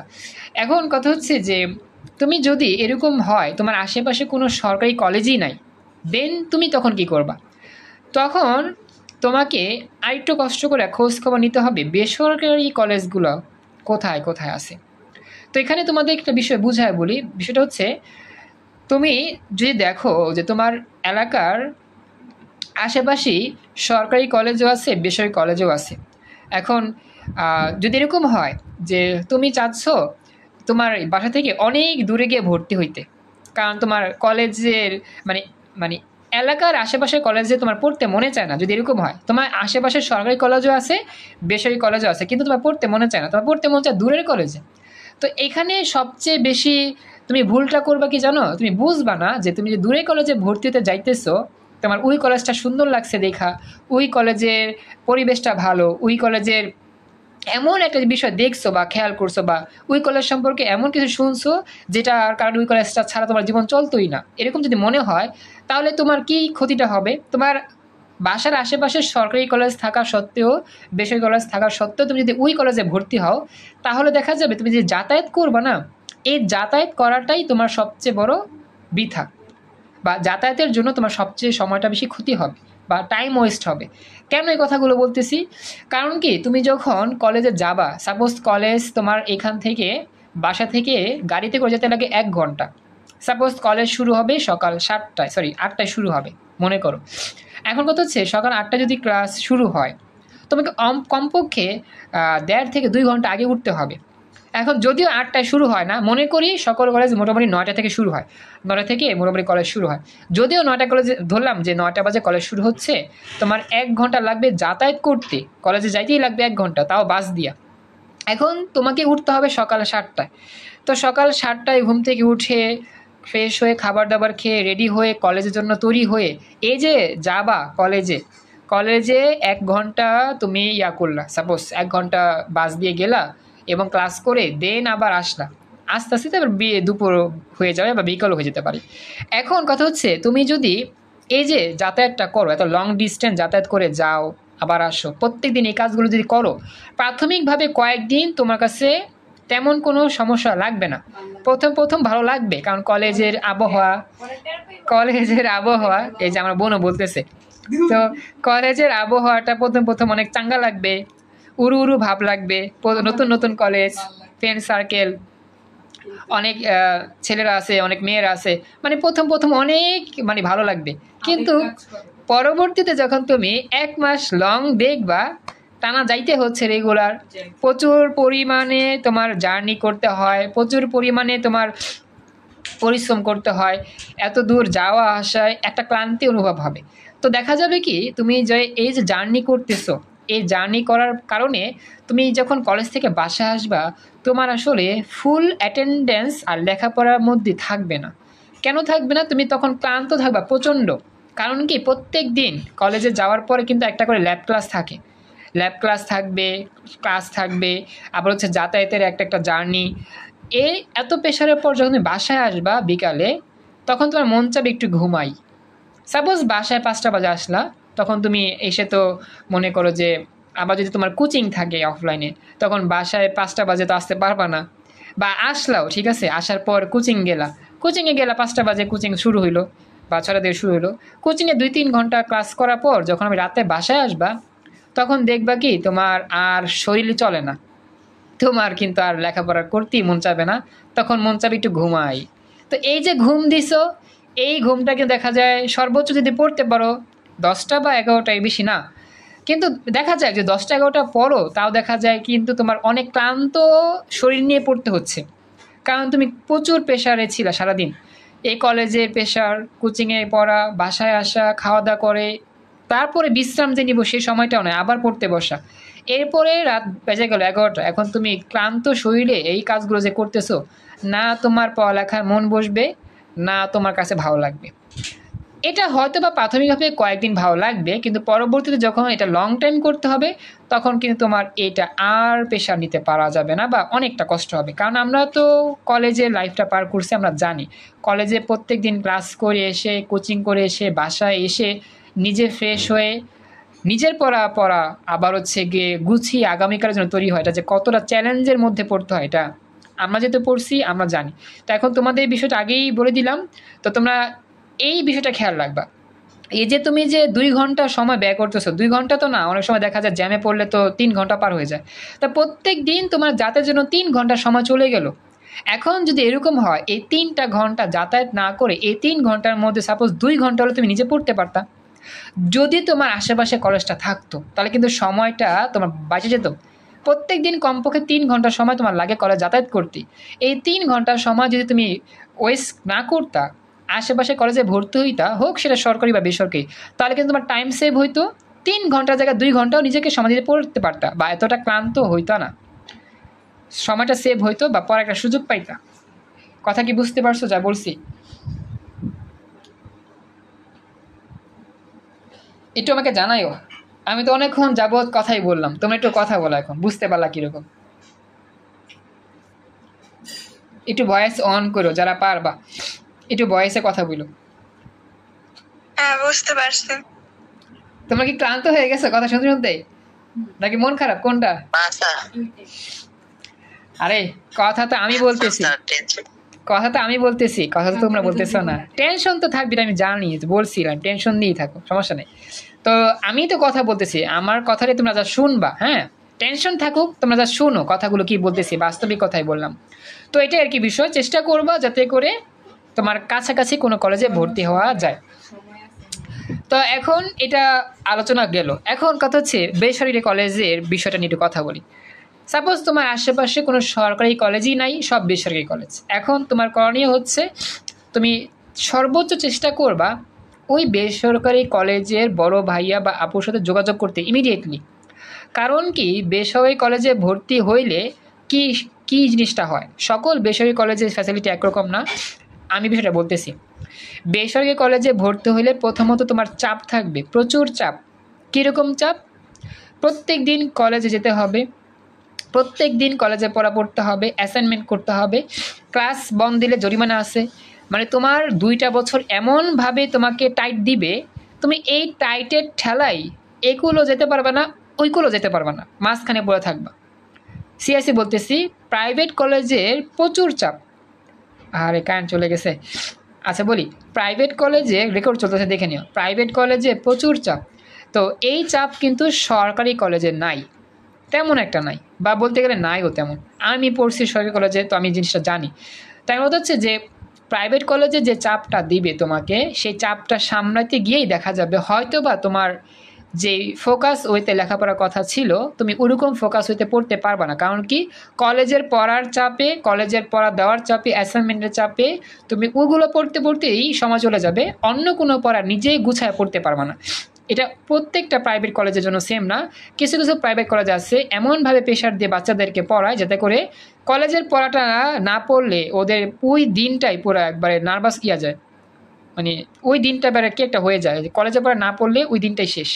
কারণ কলেজে পড়া যদি না পড়ে যাও, অপমান তো করবেই, পানিশমেন্ট তো দিবেই, এবং তোমার একবারে নাজেহাল একটা অবস্থা। কারণ আমি পড়াইছি আল্লাহর রহমতে, অনেক স্টুডেন্টদের সাথে যোগাযোগ হয়েছে, তো ওরা বলছে যে প্রাইভেট কলেজের প্রেশারটা কীরকম। প্রাইভেট কলেজের প্রেশারে ওরা মনে করে যে অনেক সময় কোচিংও করতে পারে না, অফলাইন যে কোচিং সেটাও করতে পারে না। সিএসসি বলতেছি, প্রাইভেট কলেজের প্রেশারের কারণে অফলাইন কোচিংও করতে পারে না। অনলাইনে ক্লাসটা বাদ দিলাম, অনলাইন তো আগে পরের হিসাব। প্রাইভেট কলেজের প্রেশারে নিজে একটা ভালো কোচিংয়ে পড়বে সেটাও পারে না, কারণ প্রচুর পরিমাণ প্রেশার থাকে প্রাইভেট কলেজে। তো এটা হচ্ছে একটা মূল সমস্যা, যে প্রচুর পরিমাণ প্রেশার দিয়ে তোমাকে পড়াইবে, তো তোমাকে ওই প্রেশারটা নিতে হবে। তো তুমি যদি এই প্রেশারটা নিতে না পারো, তোমাকে অবশ্যই চেষ্টা করতে হবে সরকারি কলেজে পড়ার জন্য। তো সরকারি কলেজ এরকম প্রেশার দেয় না, আসলেই দেয় না, বুঝছো। সরকারি কলেজটা হচ্ছে তোমার স্বাধীনভাবে তুমি চলতে পারবা, অর্থাৎ সরকারি কলেজে প্রত্যেক দিন যাওয়া লাগে না। তুমি যদি যাও তাহলে তোমার উপকার, না গেলে তোমার কোনো চাপ দিবে না, এবং পড়ার জন্য তোমাকে এমন কিছু বলবে না, ঠিক আছে। সরকারি কলেজ আমি যেহেতু পড়ছি আমি জানি, সরকারি কলেজে প্রত্যেক দিন মানে রুটির মতো যাওয়া লাগে। তবে যদি না যাও কোনো সমস্যা নেই, কোনো ফাইন নেই, কোনো জরিমানা নেই। কথা কি শুনতেছো যা বললাম? স্যার তো এখন সরকারি কলেজগুলোর একটাই উপকার, সেটা হচ্ছে আমাদেরকে কোনো প্রেশার দেওয়া হবে না, আমি আমার মন মতো গুছায় পড়া শুরু করতে পারবো বা পড়তে পারবো। তো আমি এটাই সাজেস্ট করি এই জন্য যে তোমাকে যদি এক্সট্রা চাপ না দেওয়া হয়, তুমি যদি স্বাধীনভাবে তুমি ইন্টারে 2টা বছর পড়তে পারো, তাহলে তোমার জন্য সরকারি কলেজটাই বেস্ট। এখন কেন এই কথাগুলো বলতেছি, কারণ তোমাকে যদি আমি চাপ দিয়ে পড়াই, তাহলে কিন্তু তোমার পড়াটা ওরকমভাবে হবে না। হ্যাঁ হবে, তুমি হয়তো বা আমার চাপের ঠেলায় বা কলেজের চাপের ঠেলায় পড়াটা শিখবা, কিন্তু তুমি ওই মন মতো শিখবা না। তুমি জাস্ট কোনো রকম শিখবা, জাস্ট কলেজের স্যার ম্যাডামদের অপমানের ভয় যাতে এটা না হয় সেজন্য শিখবা। তারপরও দেখা যাবে তোমার ওই শেখার মধ্যেও কিছু ল্যাকিংস থাকবে, কারণ তুমি না বুঝে শিখতেছো, কোনো রকম বলতে পারলেই হলো ক্লাসের মধ্যে, যাতে অপমান থেকে বাঁচা যায়। তো এই শিক্ষার চেয়ে না শিক্ষাই অনেক ভালো। তো মনে রাখবা যে প্রেশার দিয়ে, প্রচুর পরিমাণ প্রেশারে রেখে, প্রচুর পরিমাণ চাপের মধ্যে থেকে পড়ালেখাটা আসলে মন মতো হয় না, বা দেখা যায় পরবর্তীতে তুমি রেজাল্টটাও ওরকমভাবে ভালো করতে পারতেছো না। কারণ কি, তোমার যেই সাবজেক্টের যে টপিকটা শেখা দরকার সেই টপিকটা তুমি ভালো করে শিখতে পারো নাই, তোমাকে না বুঝে মুখস্থ করতে হয়েছে। কেন মুখস্থ করতে হয়েছে? কলেজে প্রেশার ছিল, এটা মুখস্থ করে বলতে হবে, লিখতে হবে না দেখে। যদি এটা না করতে পারি অপমান করবে, পানিশমেন্ট দিবে, এই ভয়ে তুমি শিখছো। এখন এখানে শিখতে গিয়ে অনেক কিছু তুমি বুঝোও নাই, তো ওই যে বুঝতে পারো নাই, এটা কাকে জিজ্ঞাসা করবা? কলেজ স্যার ম্যামকে জিজ্ঞাসা করলে তারা বলবে? কখনো বলবে না। সবার কথা বলতেছি না, কলেজ স্যার ম্যামকে যদি তুমি বলো স্যার আমি এটা বুঝি না, এটা বুঝি নাই, তারা এরকমভাবে এই একজন একজন করে প্রশ্ন নিয়ে ক্লাসে বুঝাবে, এরকম কোনো কলেজ নাই। সরকারি কলেজের কথাও সেম, যেরকম সেম প্রাইভেট কলেজের কথাও সেম। তবে কিছু কিছু কলেজ থাকতে পারে যে সকল স্যার ম্যাডামরা হয়তো বা পার্সোনালি কয়েকটা স্টুডেন্টদের প্রশ্ন উত্তর দেয়, কিন্তু তোমার যে সমস্যাগুলো হবে বা যেটা বুঝবা না, সেটার জন্য তোমাকে অবশ্যই কী করতে হবে? কোচিং পড়তে হবে, প্রাইভেট পড়তে হবে, বা অনলাইনে যোগাযোগ থেকে পড়তে হবে। তো এটা কিন্তু তোমার পার্সোনাল লেখাপড়া, এই পার্সোনাল লেখাপড়ার জন্য কিন্তু তোমাকে নিজে সাজিয়ে গুছিয়ে পড়তে হবে। কিন্তু তুমি যদি জাস্ট ওই প্রেশারের কারণে পড়তেছো, বুঝলা কি বুঝলা না, তোমার কোনো চেষ্টা নাই এটা শেখার, বা তুমি বুঝতে না পারলেও তোমার কোনো মানে ওয়ে নাই যেটা শিখতে পারবা সহজ করে, এমন কোনো সিস্টেমই নাই, কলেজে পড়া জমা দিতেই হবে, এই প্রেশারে পড়তেছো, তাহলে এই লেখাপড়া কিন্তু তোমার তেমন কোনো বেনিফিট দিতে পারবে না। তুমি হয়তো বা পাশ করবা, এসএসসি এইচএসসি পরীক্ষা পাশ করবা, কিন্তু রেজাল্টটা ভালো হবে না। আর রেজাল্ট যদি ভালো না হয়, পরবর্তী যে লাইফের জার্নি, পাবলিক ইউনিভার্সিটি নিয়ে ভর্তি পরীক্ষা, ভালো একটা বিশ্ববিদ্যালয়ে চান্স পাও, সেটাতে প্রচুর প্রভাব পড়বে। তো এটা হচ্ছে মূল সমস্যা প্রাইভেট কলেজে যদি আমরা পড়ি তাহলে এই সমস্যা ফেস করতে হয়। তবে সকল প্রাইভেট কলেজের জন্য আমি বলতেছি না, কিছু কিছু প্রাইভেট কলেজে এই কাহিনীগুলো করে। আমি কি যা বলছি বুঝতে পারছো? এখন কথা হচ্ছে যে স্যার আপনি প্রাইভেট কলেজ সম্পর্কে একটা দুর্নাম বললেন, তাহলে প্রাইভেট কলেজ কি আসলে অত খারাপ? আসলে না, প্রাইভেট কলেজ সম্পর্কে দুর্নাম বলি নাই, প্রাইভেট কলেজে যারা যারা শিক্ষার্থীরা পড়ছে ওদের মুখ থেকে শোনা কথাগুলো আমি তোমাদের বলছি।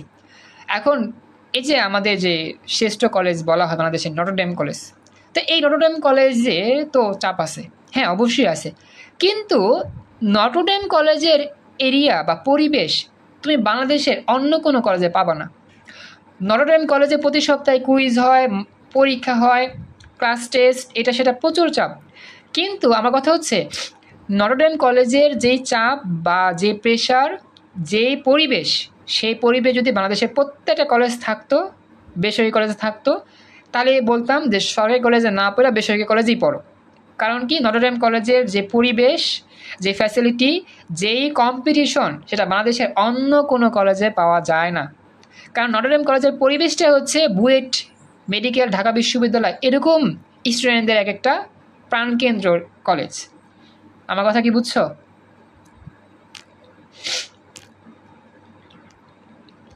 একটু আমাকে জানাও।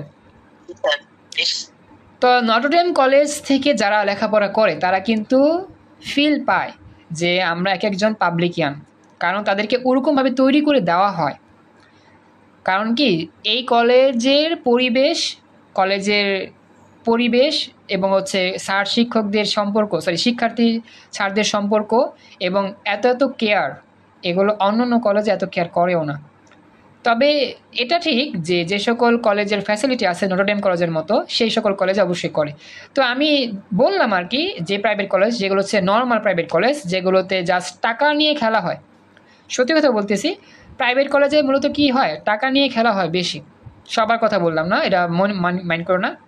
যে সকল কলেজে মনে করো যে 2 নম্বরই কাজ হয়, 2 নম্বরই কাজ বলতে কি মানে তোমাকে ওই কলেজেই কোচিং করতে হবে, ওই কলেজের বাইরে কোচিং করা যাবে না, এটা বুঝছো আশা করি, তাই না? তো এরকম আর কি হয় যে ওই কলেজের যদি না পড়ো কোচিংটা, তাহলে দেখা যায় কলেজ পাস করাবে না, সাবজেক্টে ফেল করা দিবে, আবার রিটেক দিতে হবে, এত টাকা দিয়ে ভর্তি হতে হবে, অনেক আইটেম, অনেক কিছু, তো সব কিছু বললাম না। তো এটা আর কি হয়। তো এখন কথা হচ্ছে যে কিছু কিছু প্রাইভেট কলেজে থাকে এরকম টাকার খেলা হয়, এটা আমি অনেক শুনছি, অনেকটা কমপ্লেনও শুনছি। এখন নাম বলতেছি না কোনো কলেজে, তবে কিছু কিছু কলেজে কাজটা করছে। তো এই জন্য দেখা যায় প্রাইভেট কলেজে পড়লে টাকা তো খরচ হয় এবং প্রচুর পরিমাণে আমাদের কী থাকতে হয়, প্রেশার থাকতে হয়। আর প্রায় যেটা সরকারি কলেজ, সেই কলেজে কিন্তু আচ্ছা সমস্যা চলে যাও, আমি রেকর্ড করতেছি, সমস্যা নেই। দেখো, তো এখন যেটা বললাম, আমাদের আর 10 মিনিট আছে, এরপরে আমি ক্লাস শেষ করে দিব, এটা নিয়ে আলোচনা করলাম। এখন কথা হচ্ছে যে মূল কাজটা, যে সরকারি কলেজে যখন আমরা পড়ি বা ভর্তি হই, তো আমাদের কিন্তু এত টাকা পয়সার উপর ফোকাস দেওয়া হয় না, বা টাকা পয়সার এত প্রেশার নাই, আর আমাদের এক্সট্রা কোনো চাপও নাই, আমরা আমাদের মন মতো করতে পারবো। তো এইটাই আমাদের প্রয়োজন। আমি জাস্ট তোমাদেরকে বলি, ইন্টার লাইফে সময়টা খুবই কম থাকে, সিলেবাসটা প্রচুর বড়। তো যেহেতু সময় কম, সিলেবাস প্রচুর বড়, আমাদের কিন্তু গুছানো সিস্টেম অনুযায়ী 2 বছর পড়তে হবে। আমরা যদি এলোমেলো লেখাপড়া করি বা আমাদের পড়ালেখা যদি সাজানো গোছানো না থাকে, তাহলে কিন্তু আমরা এইচএসসি পরীক্ষায় পাশ করব, কিন্তু ভর্তি পরীক্ষায় যেয়ে ধরা খাবো। সিএসসি বলতেছি, এইচএসসি পরীক্ষায় পাশ করব, ভর্তি পরীক্ষায় ধরা খাবো। কারণ কি আমাদের 2 বছর যেভাবে শিক্ষার কথা ছিল, যেভাবে পড়ার কথা ছিল, আমরা হয়তো বা ভালো কলেজ সিলেক্ট করতে না পারাতে আমাদের সময়গুলোকে প্রপারতে কাজে লাগাতে পারি নাই, কলেজের প্রেশারেই বা আমাদের এই ভুল হওয়ার কারণে বা আমাদের ভুল পদক্ষেপের কারণে আমাদের 2টা বছরই কী গেল, জলে গেল বা নষ্ট হয়ে গেল। পাশ করছি আমি এইচএসসি পরীক্ষা পাশ করাটা তো বিষয় না, বিষয়টা হচ্ছে কি পাবলিকে চান্স পাওয়া। আমাদের তো মূল ফোকাস থাকবে পাবলিকে চান্স পাওয়া। তো পাবলিকে চান্স পেতে হলে ভালো মানের কলেজ লাগতে হবে, ভালো সার্কেল রাখতে হবে, ফ্রেন্ড সার্কেল, এবং সময়গুলোকে সেভ করে পড়তে হবে। তো যেটা বললাম খেয়াল রাখবা, আমাদের যেহেতু টার্গেট পাবলিক বিশ্ববিদ্যালয়, মেডিকেল, বুয়েট বা ঢাকা বিশ্ববিদ্যালয়, তো আমাদেরকে ইন্টারে 2টা বছরই খেয়াল রাখতে হবে যে আমি যদি পাবলিকে চান্স পেতে চাই, ভালো একটা প্রতিষ্ঠানে আমার ইউনিভার্সিটি লাইফ পার করতে চাই অবশ্যই আমাকে ভালো একটা কলেজে ভর্তি হতে হবে। সেই কলেজে যদি প্রাইভেট হয় তাহলে নটর ডেম ভালো সবচেয়ে বেশি, এরপর অনেক প্রাইভেট কলেজ আছে সেটাও ভালো, সবগুলোর নাম তো আমি জানি না। তো এই 1 নাম্বার হচ্ছে ভালো একটা ভালো মানের কলেজ আমার লাগবে, এবং আমার ভালো একটা ফ্রেন্ড সার্কেল লাগবে। কারণ কলেজে 2টা বছর ফ্রেন্ড সার্কেল প্রচুর হেল্প করে। ফ্রেন্ড সার্কেলের যে হেল্প সেটা তুমি অনেক মনে রাখবা এবং অনেকটা উপকার হবে। এবং 3 নাম্বার যে বিষয়টা সেটা হচ্ছে আমাদের টাইম সেভ করে পড়তে হবে, অর্থাৎ যাতায়াতের যে বিষয়টা সেটা খেয়াল রেখে পড়তে হবে। তো এটাই বললাম, তো বিষয়টা খেয়াল রাখবা। আমি উদ্ভাসের সোহাগ ভাইয়ের কাছ থেকে শুনছি, সোহাগ ভাই বলছিল যে কলেজের যেই সময় সেই সময়টা হচ্ছে ছোট্ট একটা দিঘির মতো। কলেজ লাইফে যে 2টা বছর সময় আমরা বলি, 2 বছর যদিও না 20 মাসের মতো সময় থাকে ফার্স্ট ইয়ার সেকেন্ড ইয়ার মিলে। তো এই 20 মাসের সময়টা হচ্ছে ছোট্ট একটা দিঘি, দিঘি মানে একটা পুকুরের সমান আর কি। সবাইকে আমার কথা বুঝতে পারছো? একটু আমাকে জানাও। বাপ্পি জয়েন করছে আমাদের ক্লাসে, থ্যাংক ইউ। সবাই একটু কথা বলো তো। আচ্ছা, এখন পরবর্তী কথা হচ্ছে যে তাহলে স্যার আপনি তো বললেন, আমি বললাম না, উদ্ভাসের সোহাগ ভাইয়ের কথাই নিজের মুখ থেকে শুনছি, সরি তার মুখ থেকে শুনছি। এখন কথা হচ্ছে যে কলেজের যেই 20 মাস সময়, 2 বছর সময় থাকবে না, 20 মাস গুনতে পারো। এখন এই 20 মাস সময়টা যদি ছোট্টটা দিঘি হয় তাহলে সিলেবাসটা কত বড়? তো সোহাগ ভাইয়া বলল সিলেবাসটা হচ্ছে একটা সমুদ্রের সমান। সিরিয়াসলি বলতেছি, সিলেবাসটা হচ্ছে একটা সমুদ্রের সমান।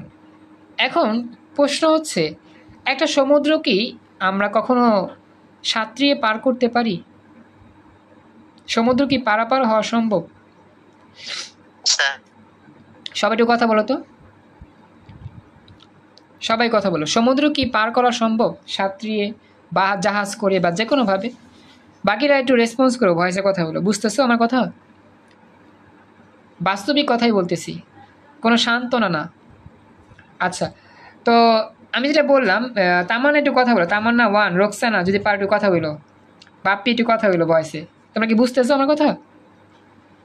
হ্যাঁ বুঝতেছি। আচ্ছা, তো এখন কথা হচ্ছে যে কলেজের যে সিলেবাস সেই সিলেবাসটা হবে কি সমুদ্রের সমান। তো এখন কলেজের সময়টা দিঘির সমান ছোট্ট, আর সিলেবাস সমুদ্রের সমান, আর তুমি সেই সমুদ্রে সাঁতার কাটতেছো। এখন কথা হচ্ছে কলেজের যেই সিলেবাস সমুদ্রের সমান সেটা তো জীবনে শেষ করা সম্ভব না। তো এখন আমরা তাহলে কি করতে পারি? তো সোহাগ ভাই বলছে যে তুমি সেই সমুদ্রে সাঁতার কাটতেছো। মনে রাখবা সাঁতার প্রতিযোগিতায় যে সবার আগে থাকে সে কিন্তু ফার্স্ট হয়, তারপরে থাকলে সেকেন্ড, তারপরে থাকলে থার্ড।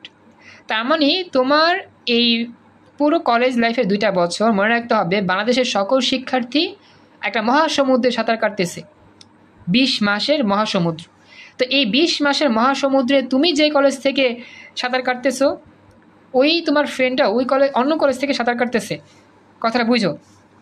ইন্টারে 2টা বছর প্রত্যেকটা শিক্ষার্থী, বাংলাদেশের প্রত্যেকটা শিক্ষার্থী সমুদ্রে সাঁতার কাটতেছে।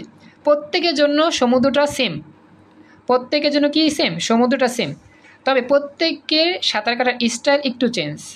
কারণ কি কলেজ ফ্যাক্ট করে, নিজের পড়ালেখার মোটিভেশন ফিট করে এবং নিজের গুছানো সব কিছু ফ্যাক্ট করে।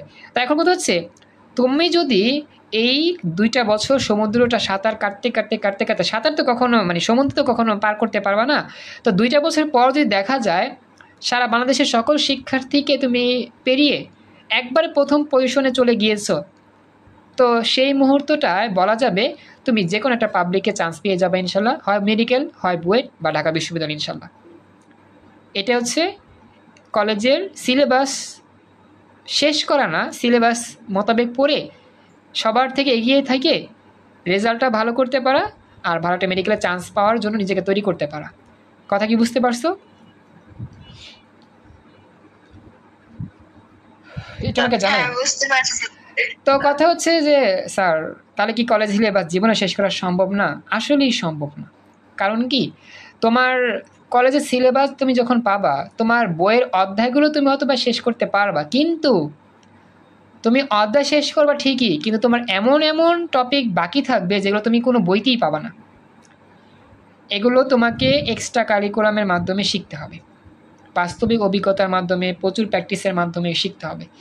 তো কলেজের সাপোজ এ বই, যে বইটা আমরা দেখতেছি এই বই 5টা 6টা অধ্যায় আছে, ঠিক আছে, আমাদের 6টা অধ্যায় আছে, 6টা অধ্যায় সব পড়ে ফেলছি, এমন কিছু নাই এই বইয়ের বাকি আছে, কিন্তু এই বইয়ের অনেক ইনফরমেশন অন্য বইয়ে নাই। তো যদি কেউ ওই বইটা পড়ে তাহলে কি হবে, তাহলে ওই বই পড়ে তার সিলেবাস শেষ হলো না। তো এরকম অনেক কিছু আছে যেগুলো সব বইতে নাই। এখন তুমি কয় বই পড়বা, এবং সব বই পড়ার পরেও কিন্তু তোমার ল্যাকিংস থাকবে। কি থাকবে ল্যাকিংস জানো? পরীক্ষার প্রশ্ন তুমি ধরতে পারবা না, কারণ সৃজনশীল প্রশ্ন হয়। আগের ইতিহাসের মতো ক খ গ গ উম চ ছ সংক্ষিপ্ত প্রশ্ন, রচনামূলক প্রশ্ন পরীক্ষা হয় না।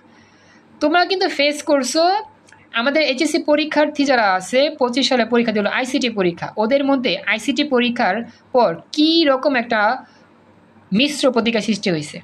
অনেক বোর্ড পরীক্ষা সহজ হয়েছে, অনেকের প্রশ্ন বলতেছে, অনেকের এমন কঠিন হয়েছে এমসিকিউতে ফেল করবে, অনেকের সৃজনশীল এমন হয়েছে ধরতেই পারে নাই। তো এখন দেখো, একটা স্টুডেন্ট 2 বছর পড়ার পরেও যদি তার সৃজনশীল ধরতে সে না পারে, তাহলে সে কী পরিমাণ কম পরিমাণ জ্ঞান অর্জন করতে পারছে।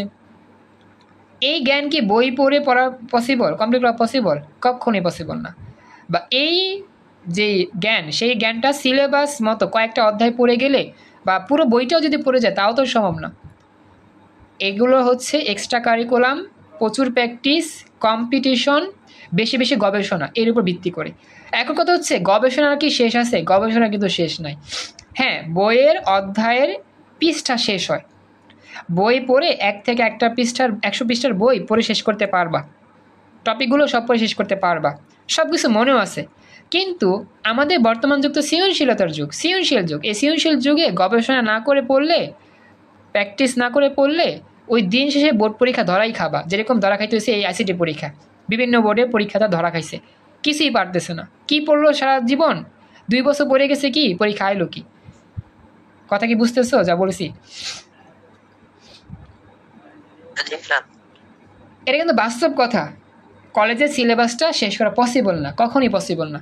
সিলেবাস তুমি হয়তো বা মুখের কথা শেষ করে ফেললা, বইয়ের পৃষ্ঠা সব পড়ে ফেলছো, কিন্তু গবেষণা গিয়ে তুমি আটকে যাবা।